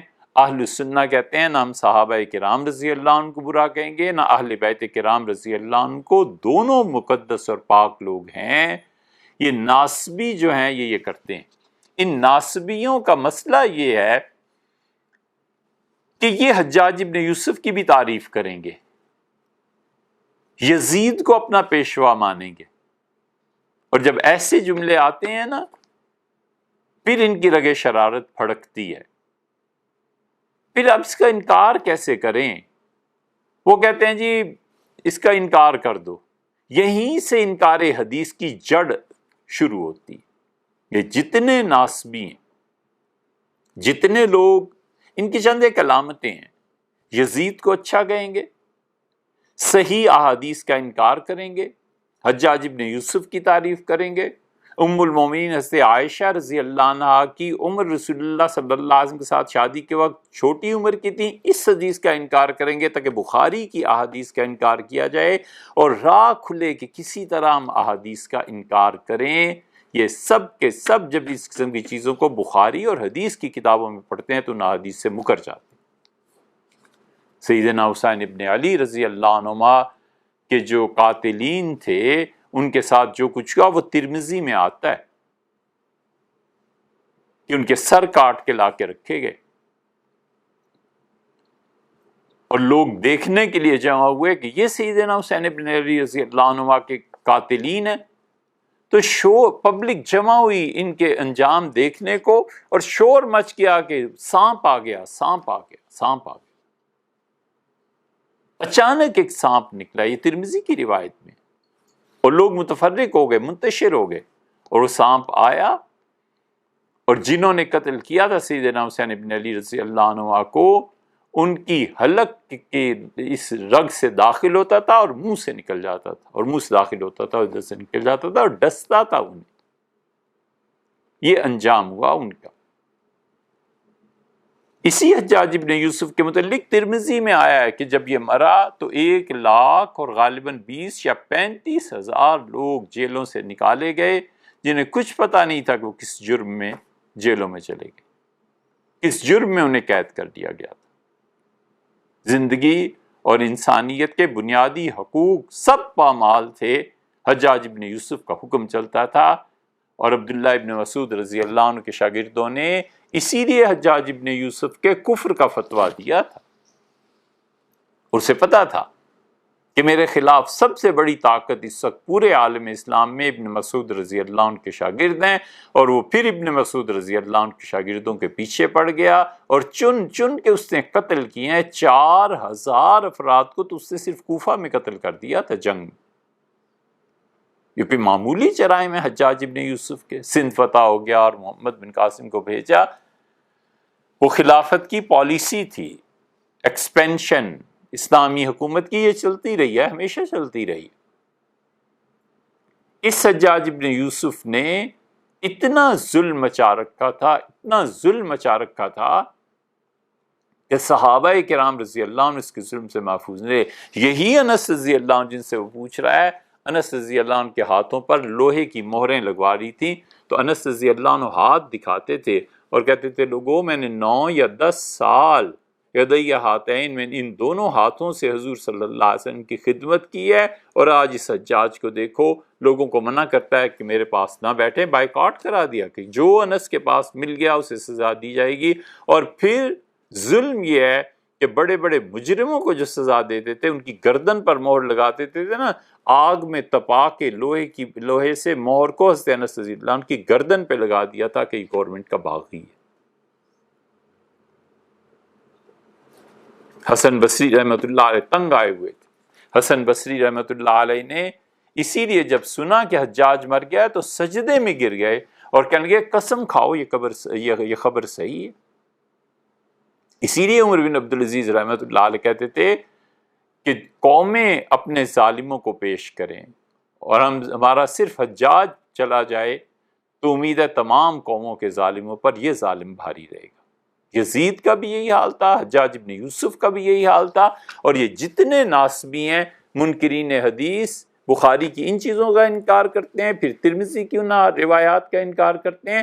ہم کہتے ہیں تاریخ کو یار ایک طرف رکھو، تم حدیث کو کہاں لے جاؤ گے؟ یہ ہے انس رضی اللہ عنہ، اور انس رضی اللہ عنہ سے اس نے پوچھی یہ حدیث۔ حسن بصری رحمۃ اللہ نے کیوں کہا کہ کاش انس یہ حدیث نہ سناتے؟ قصہ یہ ہوا کہ حجاج ابن یوسف نے یہ حدیث سنی، اور اگلے ہی ہفتے جمعہ کے دن جو خطبہ دیا،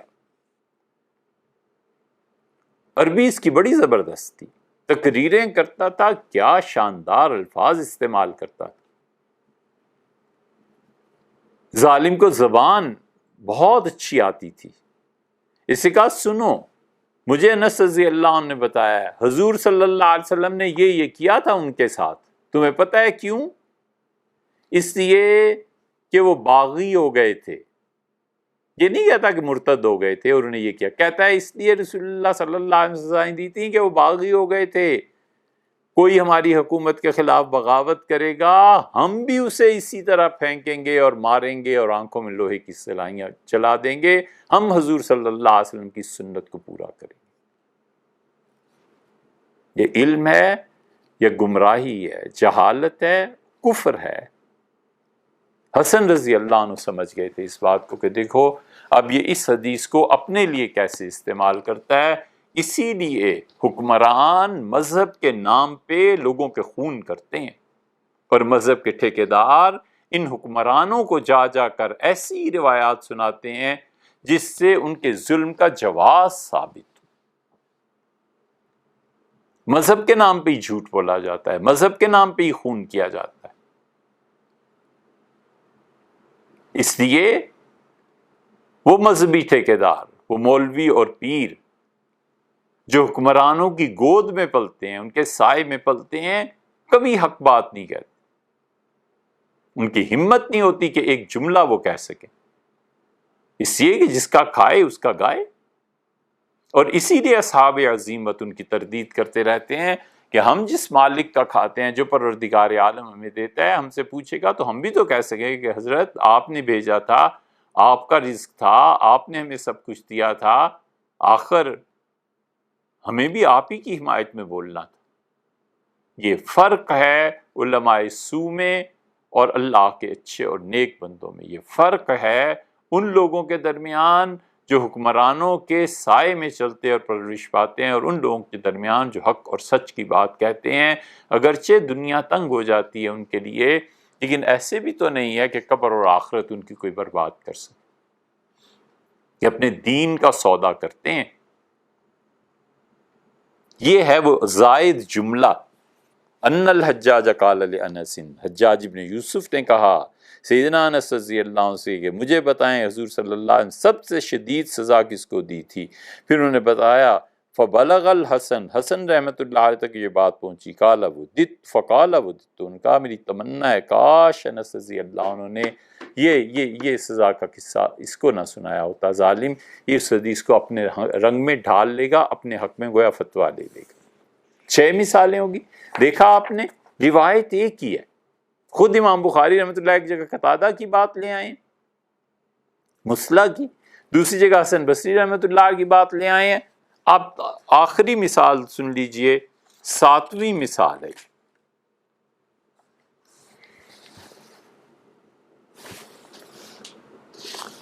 یہ ساتویں مثال جتنی 6 مثالیں گزر چکی ہیں، امام بخاری رحمۃ اللہ کی 7ویں مثال بالکل ایک لفظ کا تغیر نہیں ہے، سب وہی ہے جو پہلے گزر چکے. یہ اس لیے آپ کے سامنے رکھی ہے کہ اگر آپ پہلی حدیث جو بالکل بخاری شریف کے آغاز میں ہے اسے دیکھیں اور اسے دیکھیں تو یہ تقریباً وہی چیز ہے جو انہوں نے بتائی ہے، اس میں اور اس میں کوئی فرق نہیں ہے. کہ حضرت سعید رحمۃ اللہ علیہ کہتے ہیں کہ ہم سے قتادہ نے روایت بیان کی اور انہوں نے حضرت انس رضی اللہ عنہ سے سنا کہ کچھ مرد عقل اور عرینا سے آئے تھے حضور صلی اللہ علیہ وسلم کے پاس اور تکلموا بالاسلام، اور انہوں نے اسلام پہ گفتگو کی تھی، اور رسول اللہ صلی اللہ علیہ وسلم سے عرض کیا کہ ہم تو دودھ دہی کے لوگ ہیں، اور پھر ان کے پیٹ میں خرابی پیدا ہوئی، ان کے پیٹ یعنی پھولنے لگے، تو حضور صلی اللہ علیہ وسلم نے حکم فرمایا کہ تم جاؤ اور جا کر اونٹنیوں کا پیشاب اور ان اونٹنیوں کے دودھ ان کا پیشاب پیو. چنانچہ وہ چلے گئے اور یہاں تک کہ ہررا پہنچے تو انہوں نے وہاں جا کر اسلام کے خلاف بات کی، یعنی کفر کیا، اسلام کو چھوڑ دیا، اور دوسرے یہ کہ قتل کیا، تیسرے یہ کہ حضور صلی اللہ علیہ وسلم کی اونٹنیوں کو لے کے بھاگ کھڑے ہوئے. اور حضور صلی اللہ علیہ وسلم تک جب یہ بات پہنچی فبعث طلب فی آثارہم، آپ نے روانہ فرمایا ایک پورے گروہ کو ان کے پیچھے، وَأَمَرَ بِهِمْ، اور نے حکم دیا کہ ان کی آنکھوں میں لوہے کو گرم کر کے وہ سلائیاں پھیر دینا اور ان کے ہاتھ اور پاؤں کاٹ دو، اور وہ چھوڑ دیے گئے، وہ پھینک دیے گئے اس حال میں کہ ہررا جہاں پر سیاہ رنگ کے پتھر تھے شدید تپے ہوئے، حتیٰ ماتوا علی حالہم، یہاں تک کہ اپنی اسی حال میں مر گئے. یہ ایک روایت 7 جگہ، 5 جگہ اور بھی ہے، وہاں بھی فرق ہے، لیکن ہمارا جو اصل دعویٰ تھا وہ اس سے ثابت ہو جاتا ہے کہ دیکھیے حدیث کے معاملے میں بڑی احتیاط کیجیے.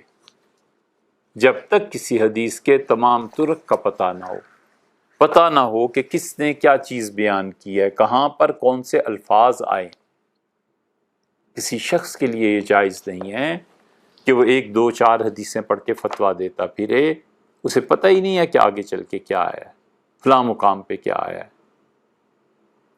اس کی مزید بحث ایک تو آئے گی انشاءاللہ، آخری بیان جس پہ ہوگا ہم یہ عرض کریں گے آپ سے کہ اس حدیث سے احکامات کیا ثابت ہوتے ہیں. بس فقہی مسائل ایک وہ مسئلہ رہ گیا ہے، لیکن صحابہ کرام رضی اللہ عنہ کے متعلق سیدنا انس رضی اللہ عنہ کی روایت ہے نا، یہ اچھی طرح جان لینا چاہیے کہ ان میں کوئی شخص رسول اللہ صلی اللہ علیہ وسلم پہ جھوٹ نہیں بولتا تھا. وہ جانتے ہی نہیں تھے کہ جھوٹ کیا چیز ہوتی ہے. انس رضی اللہ عنہ کی روایت میں آیا، انہوں نے کہا ہمیں پتہ بھی نہیں تھا کہ جھوٹ کیا ہوتا ہے.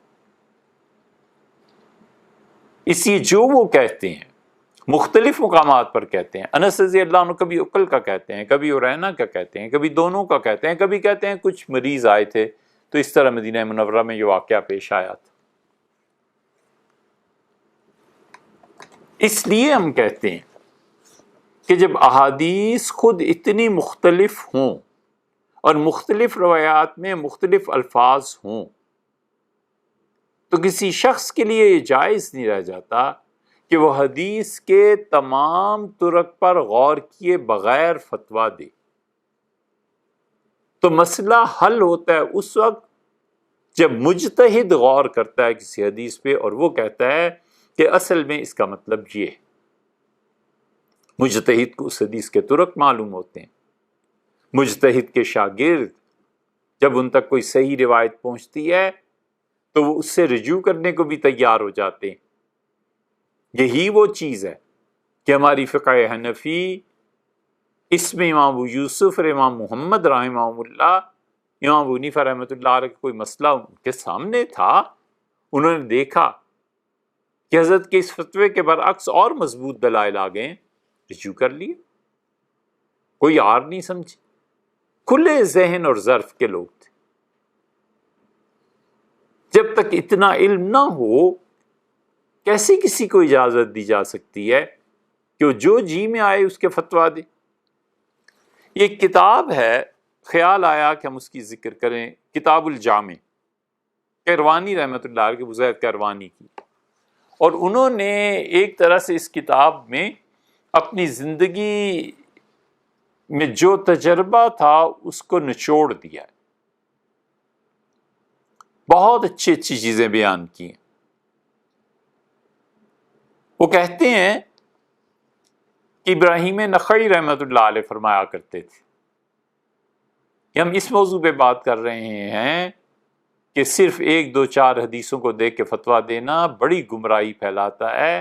ہماری اس جدید دنیا میں اب جتنے مسلمان اسکالرز عام طور پہ، سارے تو نہیں لیکن میں ایک بڑی اکثریت جو کتاب و سنت پر بحث کرتی ہوئی آپ کو نظر آتی ہے، انہیں بنیادی طور پہ عربی زبان نہیں آتی، عربی تک نہیں جانتے۔ ہم یہ نہیں کہتے کہ یہ مخلص نہیں ہیں، ہوں گے مخلص، اللہ تعالیٰ انہیں اجر دے ان کے اخلاص کا، لیکن ان کی گمراہی کا اور نئی نئی باتیں کرنے کا سبب یہ ہے کہ وہ اصل کتابوں تک اور اصل مآخذ تک رجوع نہیں کر سکتے۔ انہیں پتہ نہیں ہے کہ قرآن کریم کی ایک آیت ہے، صحابہ کرام رضی اللہ عنہم ان کا عمل اور مجتہدین ائمہ حدیث متواتر کے ذریعے اس آیت کا حکم عام ہے، اس کو محدود کرنا چاہیں تو یہ جائز ہے، درست ہے۔ حدیث کی اتنی اہمیت ہے، اس کی مثالیں ہم آپ کے سامنے کسی دن عرض کریں گے۔ یہاں ابراہیم نخعی رحمۃ اللہ علیہ کا قول انہوں نے نقل کیا۔ ابراہیم نخعی رحمۃ اللہ علیہ کون تھے؟ سیدنا عمر اور سیدنا عبداللہ ابن مسعود رضی اللہ عنہ، ان کے چوٹی کے شاگردوں میں اسود اور علقمہ تھے۔ علقمہ کے قبیلے سے ابراہیم نخعی رحمۃ اللہ عنہ کے بھانجے تھے۔ ابراہیم نخعی کا علم پہنچا ہے حماد تک، اور حماد بن ابو سلیمان نے سفر کیا، جیسے مسافر سفر کرتے ہیں۔ جب گھر واپس آئے کئی مہینے کے بعد تو بیٹے نے کہا کہ ابو یہ بتائیں سب سے زیادہ یاد کس کی آئی؟ سمجھتے تو مجھے مس کیا ہوگا، بڑی محبت تھی انہیں اپنے بیٹے سے۔ تو انہوں نے فرمایا کہ تمہیں بتاؤں سب سے زیادہ یاد کون آتا رہا؟ تو اس نے اشتیاق اور شوق میں اپنے متعلق سوچا تھا۔ بچے نے کہا حضرت ضرور بتائیں۔ تو حماد رحمۃ اللہ علیہ کہنے لگے مجھے اپنا شاگرد ابو حنیفہ یاد آتا رہا، سب سے زیادہ تم میں سے مجھے اس کی یاد ستاتی۔ یہ حماد کا علم ہے جو امام ابو حنیفہ رحمۃ اللہ علیہ تک پہنچا، اور پھر امام ابو یوسف، پھر امام محمد، اور پھر حنفی فقہ کا پورا سلسلہ۔ یہ ابراہیم نخعی رحمۃ اللہ علیہ امام ابو حنیفہ رحمۃ اللہ علیہ کے استاد دادا استاد ہیں۔ اتنے متواضع، اتنے عاجز انسان تھے کہ جہاں ذرا 2-4 لوگ نماز کے بعد 3 آدمی بیٹھ گئے تو ٹھیک ہے، چوتھا بیٹھا اور ابراہیم اٹھے، فرماتے تھے میں شہرت کو پسند نہیں کرتا۔ ٹیک لگا کے بیٹھتے تھے ستون سے، اور جہاں چوتھا آدمی آیا اور ابراہیم غائب۔ ابراہیم نخعی رحمۃ اللہ علیہ اتنے چھپے ہوئے، اپنے آپ کو چھپایا ہوا تھا کہ انتقال ہوا صرف 8 آدمی جنازے میں تھے۔ آج جس کی فقہ اور جس کے اجتہاد کا شہرہ دنیا میں ہے، کیا زبردست دماغ تھا، لیکن صاف اپنے آپ کو شہرت اور ان مصیبتوں سے بچا کر لے گیا۔ ابراہیم نخعی رحمۃ اللہ علیہ کی یہ بات انہوں نے یہاں پر نقل کی ہے، اور یہ آپ کو تذکرۃ الحفاظ میں بھی ملے گی۔ یہ تو اور کتابیں، تذکرۃ الحفاظ میں بھی اس کا حوالہ آپ کو ملے گا۔ نخعی رحمۃ اللہ نے کہا لو رأیت الصحابہ، اگر میں صحابہ کرام رضی اللہ عنہم کو دیکھتا کہ وہ وضو میں اپنے ہاتھ صرف اتنے دھوتے ہیں، پہنچوں تک، یہاں تک، کونیوں تک نہیں، اتنے دھوتے ہیں، لَتَوَضَّعْتُ كَذَلِكَ، میں بھی وضو ایسے ہی کرتا، وَأَنَا أَقْرَأُهَا إِلَى الْمَرَافِقِ، حالانکہ میں قرآن بھی پڑھ رہا ہوں جس میں اللہ نے کونیوں تک دھونے کا حکم دیا ہے، لیکن اگر میں صحابہ رضی اللہ عنہ کو دیکھ لیتا تو میں قرآن کے اس حکم کے مقابلے میں صحابہ کرام رضی اللہ عنہ کے عمل پر اپنے عمل کو استوار کرتا. وَذَلِكَ لِأَنَّهُمْ، اور میرے پاس دلیل یہ ہے کہ لا یتہمون فی ترک سنن، تم صحابہ رضی اللہ عنہ پہ یہ الزام نہیں لگا سکتے کہ انہوں نے حضور صلی اللہ علیہ وسلم کی سنتوں کو ترک کر دیا تھا. یقیناً وہ اگر ہاتھ دھو رہے ہیں وضو میں بجائے کوہنی کے یہاں تک، تو انہوں نے رسول اللہ صلی اللہ علیہ وسلم کو دیکھا ہے، اسی لیے تو دھو رہے ہیں. میں قرآن کی اس آیت کو چھوڑ دیتا، اس پہ عمل کرتا. یہ صحابہ رضی اللہ عنہ کا مقام ہے. وَهُمْ أَرْبَابُ الْعِلْمِ، صحابہ رضی اللہ عنہ علم کے بادشاہ تھے.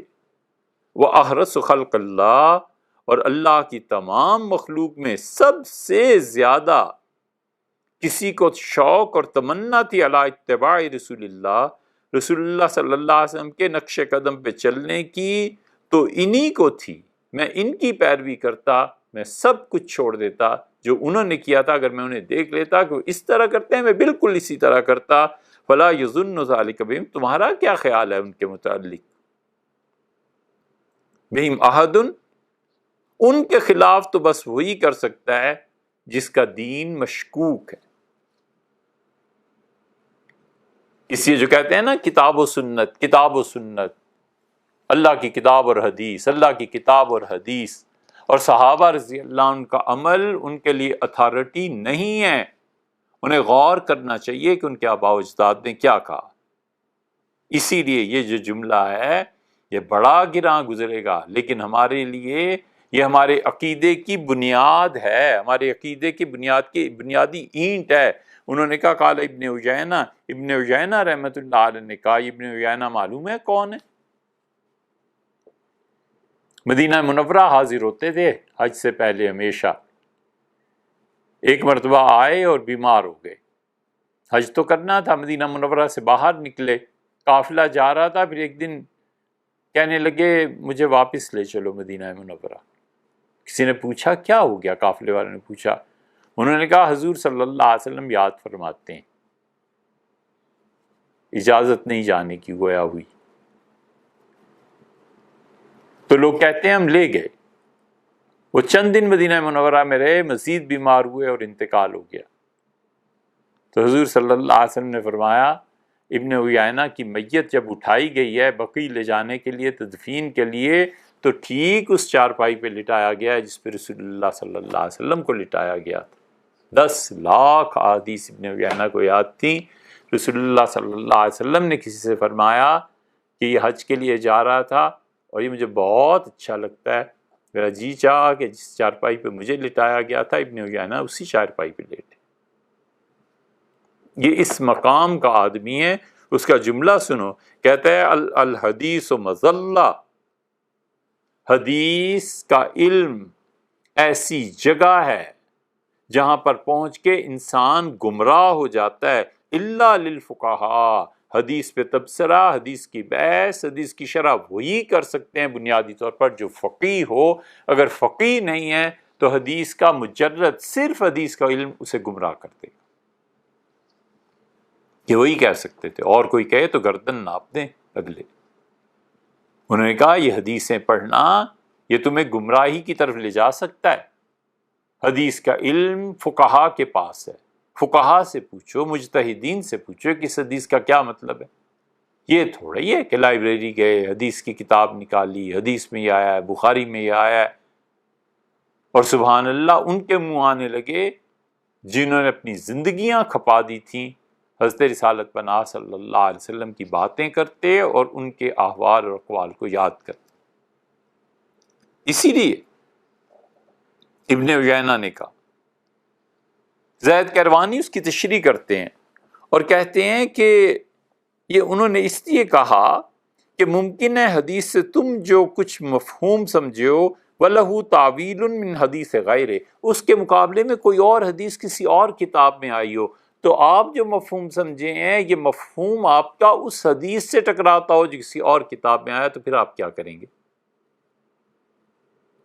او دلیل، یا ان کے پاس کوئی ایسی دلیل ہو جو ڈائریکٹلی حدیث پڑھنے جا رہے ہو تمہارے پاس وہ دلیل نہ ہو، تم پہ چھپی ہوئی ہو اور ان کے لیے کھلی ہو، او متروکن، یا پھر رسول اللہ صلی اللہ علیہ وسلم کی ایسی حدیث ہو جس پہ امت نے عمل چھوڑ دیا، صحابہ کرام رضی اللہ عنہ نے عمل نہیں کیا، اور تم کہتے ہو تم اس پہ عمل کرو گے۔ کیوں کرو گے بھائی؟ صحابہ کرام رضی اللہ عنہم رسول اللہ صلی اللہ علیہ وسلم کو سب سے زیادہ چاہنے والے تھے اور ان کی سنت کی پیروی کرنے والے تھے۔ اوجب ترکہ، یا ممکن ہے ایسے ہو کہ ضروری ہو کہ اس حدیث پہ عمل نہ کیا جائے اور تمہیں اس کا پتہ نہ چلے۔ دیکھو حدیث کو اگر سمجھنا ہے الا من استبحر وتفقہ، ان لوگوں سے جا کر حدیث کو سمجھنا جنہیں اللہ نے سمندر بنایا ہے علم کا اور جن کے پاس دین کی گہری سمجھ ہے، وہ آپ کو بتائیں گے کہ حدیث کا کیا مطلب۔ قال ابن وہب نے کہا کہ کل صاحب حدیث لیس لہ امام، وہ آدمی جو صرف حدیثیں پڑھتا ہے اور کوئی امام اس کے پاس نہیں ہے جس کی وہ پیروی کرے، لیس لہ امام فی الفقہ، حدیث کو سمجھنے میں، فقہ میں اس کا کوئی امام نہیں۔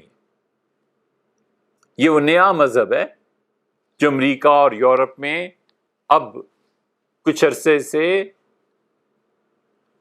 رواج پا رہا ہے۔ ہم ان کی اخلاص پہ شبہ نہیں کرتے، ہوگا اخلاص، سب سے بڑھ کے ہوگا، اللہ کیا ان کا اخلاص اللہ کرے قبول بھی ہو جائے، مگر جس خطرناک راہ پہ وہ چلے ہیں نا، حدیثیں دکھا دکھا کے کہ یہ حدیث میں آیا اور یہ حدیث میں آیا اور ہمیں کسی کی ضرورت نہیں، کسی سے ضرورت نہیں سمجھنے کی، یہ ان کو سوچنا چاہیے کہ ابن وہب نے کہا کہ کل صاحب حدیث، ہر وہ آدمی جو حدیث کی بات کرتا ہے، لیس لہ امام فی الفقہ، اور فقہ میں اس کا کوئی امام نہیں، کسی کے پیچھے نہیں چلتا، اپنی عقل کے ذریعے حدیث کو حل کر رہا ہے، فہو ضال، وہ گمراہ ہے۔ وَلَوْلَا أَنَّ اللَّهَ أَنْقَذَنَا بِمَالِكٍ، اور اگر خدا کا انعام ہم پہ نہ ہوتا اور ہم امام مالک رحمۃ اللہ علیہ کے پیروکار نہ ہوتے، واللیث، اور لیث ابن سعد رحمۃ اللہ علیہ کے پیروکار نہ ہوتے، لَزَلَلْنَا، تو حدیث کے علم کے باوجود ہم گمراہ ہو جاتے۔ اس لیے بچوں، حدیث کو سمجھنا اتنا آسان نہیں، پورا علم چاہیے۔ ایک آدمی کہتا ہے یہ نیورو سرجن ہے، یہ کہنے کو ایک فکر ہے، لیکن کسی نیورو سرجن سے جا کے پوچھو کہ صاحب کتنی راتیں سحر میں تبدیل کرنی پڑی اور کتنی اپنی آنکھوں کی اور نظر کی قربانی دینی پڑی اور کتنا دماغ جلا کر پھر کہیں پہنچا ہے کہ وہ نیورو سرجن بنے۔ اب ایک سمپل MBBS ڈاکٹر اٹھتا ہے، وہ کہتا ہے جی میری رائے یہ ہے، نیورو سرجن اسے کیا کہے کہ تم کیا اور تمہاری رائے کیا، یار تمہاری اوقات کیا ہے، میری ساری زندگی گزر گئی نیورو آپریشنز اور ان چیزوں میں، اور صاحب اب تو، اور یہاں حدیث کے معاملے میں وہ بیانات دینا شروع کر دیتے ہیں جنہیں صحیح بخاری کھولنی بھی نہیں آتی، انہیں پتہ ہی نہیں ہے کہ بخاری میں ہے کیا اور کیا نہیں ہے۔ اس لیے بچو،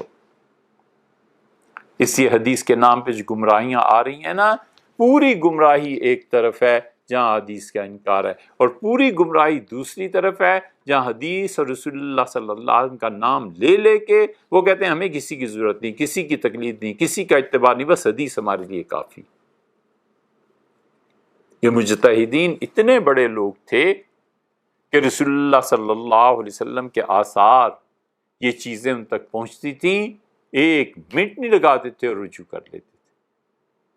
وہ جانتے تھے کہ صاحب حدیث حضرت رسالت پناہ صلی اللہ علیہ وسلم کا مقام کیا ہے، ان کی باتوں کی اہمیت کیا ہے۔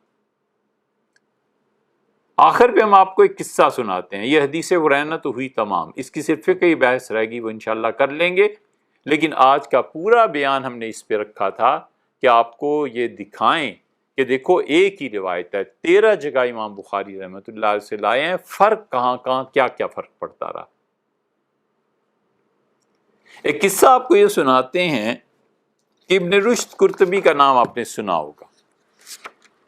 ابن رشد رحمۃ اللہ علیہ نے بڑے اچھے اچھے کام بھی کیے ہیں، فلسفے میں ان سے جو اختلاف ہو سو ہو، انہوں نے ایک کتاب لکھی ہے المقدمات الممہدات. اس کتاب کا اپنے نام بھی نہیں سنا ہوگا. یہ جتنے حدیث کی رٹ لگائے پھرتے ہیں نا، ان سے پوچھنا کہ ابن رشد کی یہ کوئی کتاب ابن رشد کی ہے. آپ یقین کیجئے ہم نے آج تک اس امت میں ایک عالم دین نہیں دیکھا جس نے یہ کتاب پڑھی ہو. پڑھنا تو درکنار، اس کا نام بھی لوگوں کو آتا ہو. ایک آدمی. حالانکہ ہمارے اساتذہ ایسے تھے کہ خود اس کتاب جیسی 10 کتابیں لکھ سکتے تھے، مگر کوئی نہیں.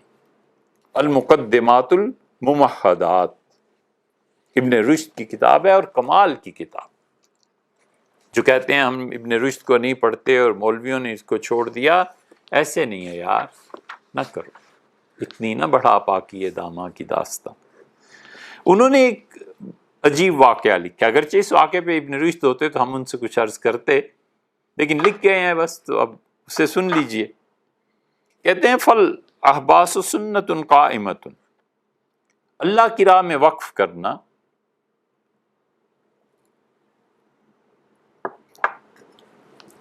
یہ حضرت فخر الرسل سید الانبیاء علیہ الصلوۃ والسلام علیہ الصلوۃ والتسلیم کی ایسی سنت ہے کہ عمل بہ النبی صلی اللہ علیہ وسلم، کہ حضور صلی اللہ علیہ وسلم نے اس پہ عمل کیا ہے.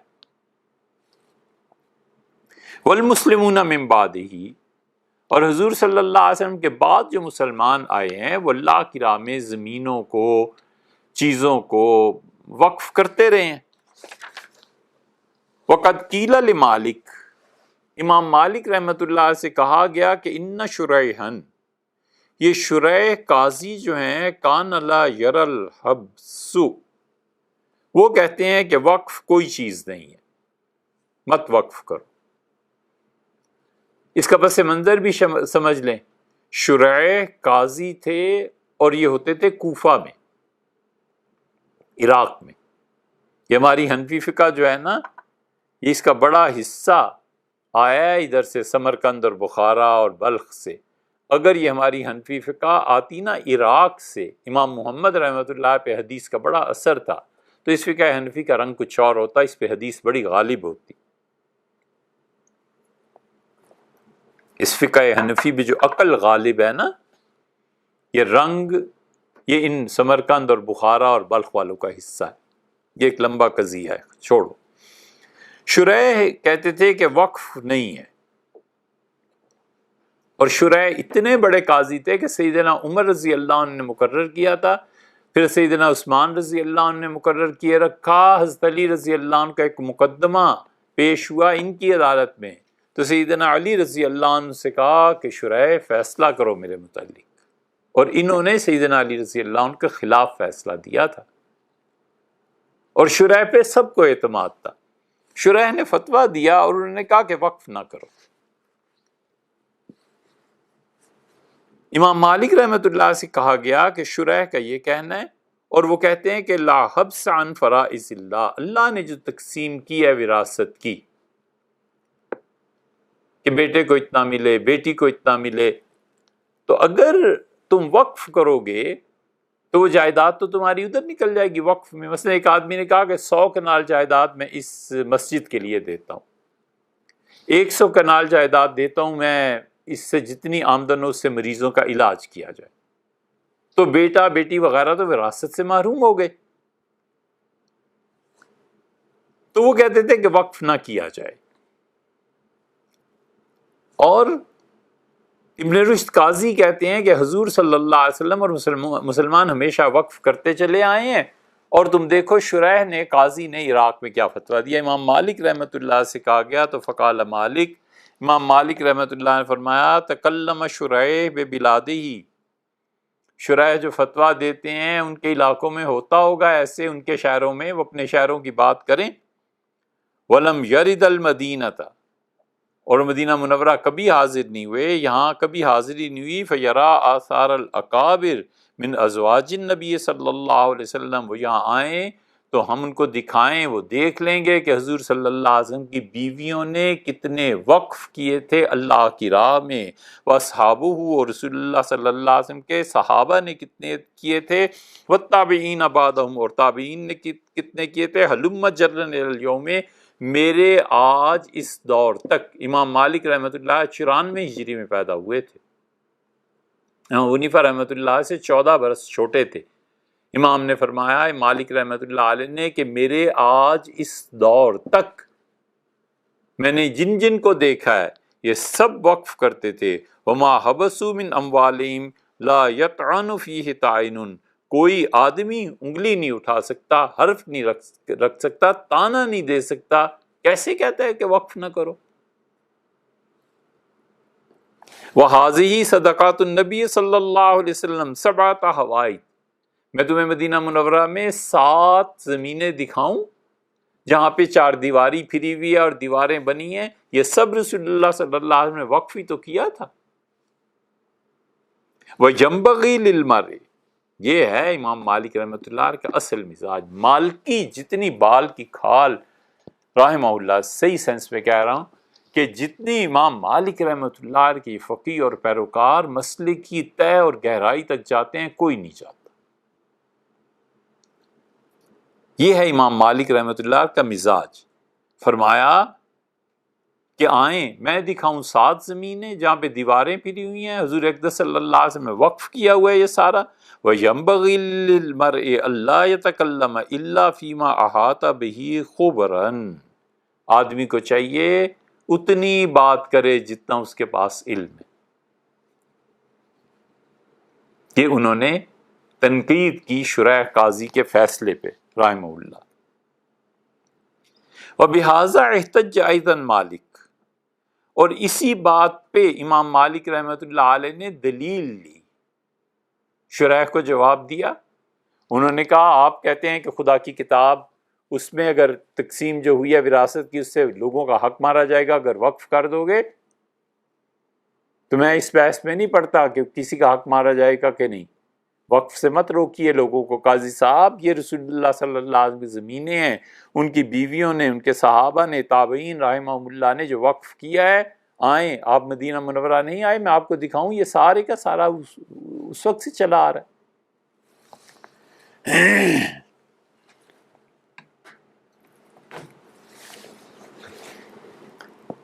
اور پھر امام مالک رحمۃ اللہ علیہ نے اسی دلیل کو دہرایا، کب؟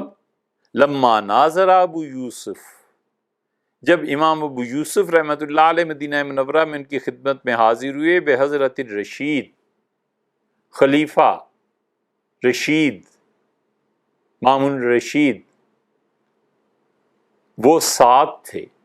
یہ مامون الرشید یہ کمال کا آدمی تھا، اس نے حدیث پڑھی تھی امام مالک رحمۃ اللہ سے۔ ہارون رشید اس کے والد نے مدینہ منورہ بھیجا تھا کہ حدیث امام مالک رحمۃ اللہ سے پڑھو۔ پھر جب حدیث اس نے پڑھی تو یہ امام مالک رحمۃ اللہ سے سوال کرتے تھے بہت، مامون، کہ حضرت یہ کیوں ہے، ایسے ہو تو ایسے کیوں ہے، ایسا ہوا تو ایسا کیا ہوا؟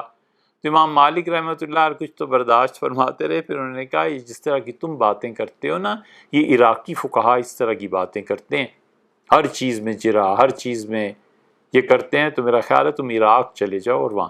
پھر یہ پڑھنے کے بعد فارغ ہو کے عراق گئے تھے، امام محمد رحمۃ اللہ سے انہوں نے پڑھا تھا، مامون الرشید۔ تو حج کے موقع پہ امام ابو یوسف رحمۃ اللہ علیہ چیف جسٹس تھے، وہ بھی تشریف لائے، امام مالک رحمۃ اللہ کی خدمت میں حاضر ہوئے، اور خلیفہ وقت ہارون رشید۔ فقال، امام مالک رحمۃ اللہ علیہ نے فرمایا کہ حاضی احباس رسول اللہ، ابو یوسف، یہ سب وقف ہیں وہ زمینیں جو رسول اللہ صلی اللہ علیہ وسلم نے کی تھیں، وصدقات ہی، اور نبی کریم صلی اللہ علیہ وسلم نے جن چیزوں کو اللہ کی راہ میں صدقہ کیا تھا وہ سب چیزیں ابھی تک موجود ہیں۔ ینقلها الخلف عن السلف، نسل در نسل یہ چیزیں آ رہی ہیں۔ 1 صدی یا 90 سال وقفہ ہی کتنا ہوتا ہے، امام مالک رحمۃ اللہ نے کہا میرے بڑے، پھر ان کے بڑے، پھر ان کے بڑے، یہ ساری چیزیں منتقل ہوتی چلی آ رہی ہیں، وقف ہوتا چلا آ رہا ہے، قرنم بعد قرنین، ایک زمانے کے بعد دوسرے زمانے میں۔ فقال حین اذن ابو یوسف، امام ابو یوسف بولے رحمہ اللہ اور کہنے لگے کان ابو حنیفہ یقول انہا غیر جائزۃ، شریح کا جو مسلک تھا کہ وقف جائز نہیں ہے، میرے استاد امام ابو حنیفہ رحمۃ اللہ علیہ بھی یہی فرماتے تھے کہ وقف جائز نہیں ہے، کہ کیونکہ وقف کی زد کہیں اولاد کے حقوق میں نہ پڑے جو خدا نے قرآن میں بیان کی ہیں۔ وَأَنَا أَقُولُ إِنَّهَا جَائِزَةٌ، حضرت آپ نے بڑی زبردست دلیل دی ہے۔ میرے استاد کا اگرچہ یہ فتویٰ تھا امام ابو حنیفہ رحمۃ اللہ علیہ کا، لیکن میں فتویٰ دیتا ہوں کہ یہ جائز، ناجائز ہونے کے فتوے سے میں رجوع کرتا ہوں۔ فرجع فی الحال، امام ابو یوسف رحمۃ اللہ نے رجوع کیا اپنے سابقہ فتوے سے، عن قول ابی حنیفہ الی الجواز، اور انہوں نے کہا میرے استاد ابو حنیفہ رحمۃ اللہ کا فتویٰ یہ تھا، بس بات واضح ہو گئی، میں آپ کے مطابق فتویٰ دیتا ہوں۔ وروی ان رجلا من اہل العراق سأل مالکا عن صدقۃ الحبس، اور یہ بھی روایت آ گئی ہے کہ امام مالک رحمۃ اللہ علیہ سے، یہ عراقی، امام ابو حنیفہ رحمۃ اللہ علیہ بھی عراق کے تھے، شریح بھی وہیں تشریف فرماتے، پھر سیدنا علی رضی اللہ عنہ خلافت وہاں لے گئے تھے، وہاں سے ایک آدمی مدینہ منورہ میں مسئلہ پوچھنے کے لیے حاضر ہوا اور اس نے کہا حضرت یہ جو زمینیں اللہ کی راہ میں وقف کی جاتی ہیں آپ اس کے متعلق کیا کہتے ہیں؟